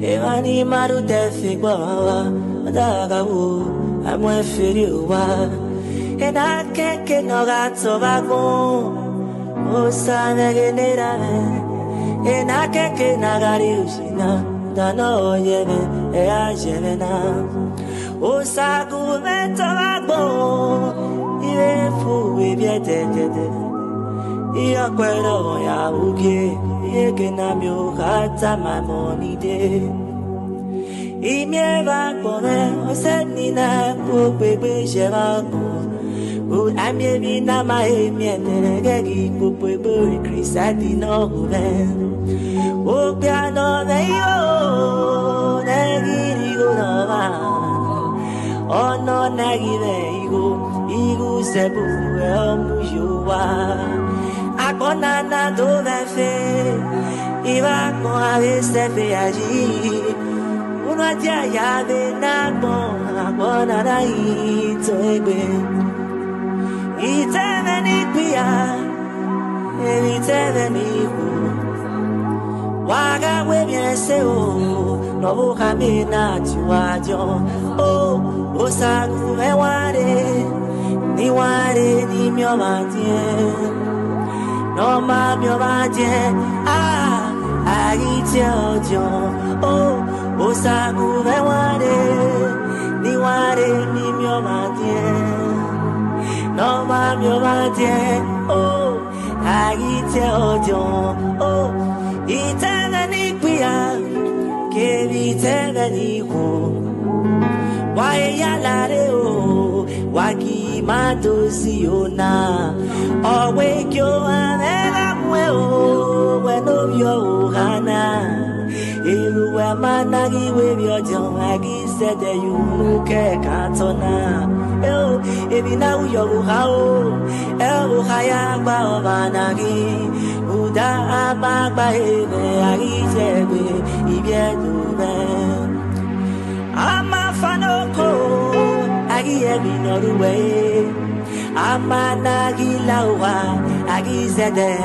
na boye o piano veigo agi jigo baka eya ubo ai ono na anu sake agon eu o sago veio ti o me bigo kumeri o ti o me bobo o sanu kumeri o ti o be buto me na ti o tu osagu me ware ni mio badie me bigo be pomo no ma mio badie be buto me agite ojo oh osagu me ware me bigo ni mio badie be pomo no ma mio badie be buto me agite ojo oh osagu me ware me bigo ni mio badie oh oh, my, I get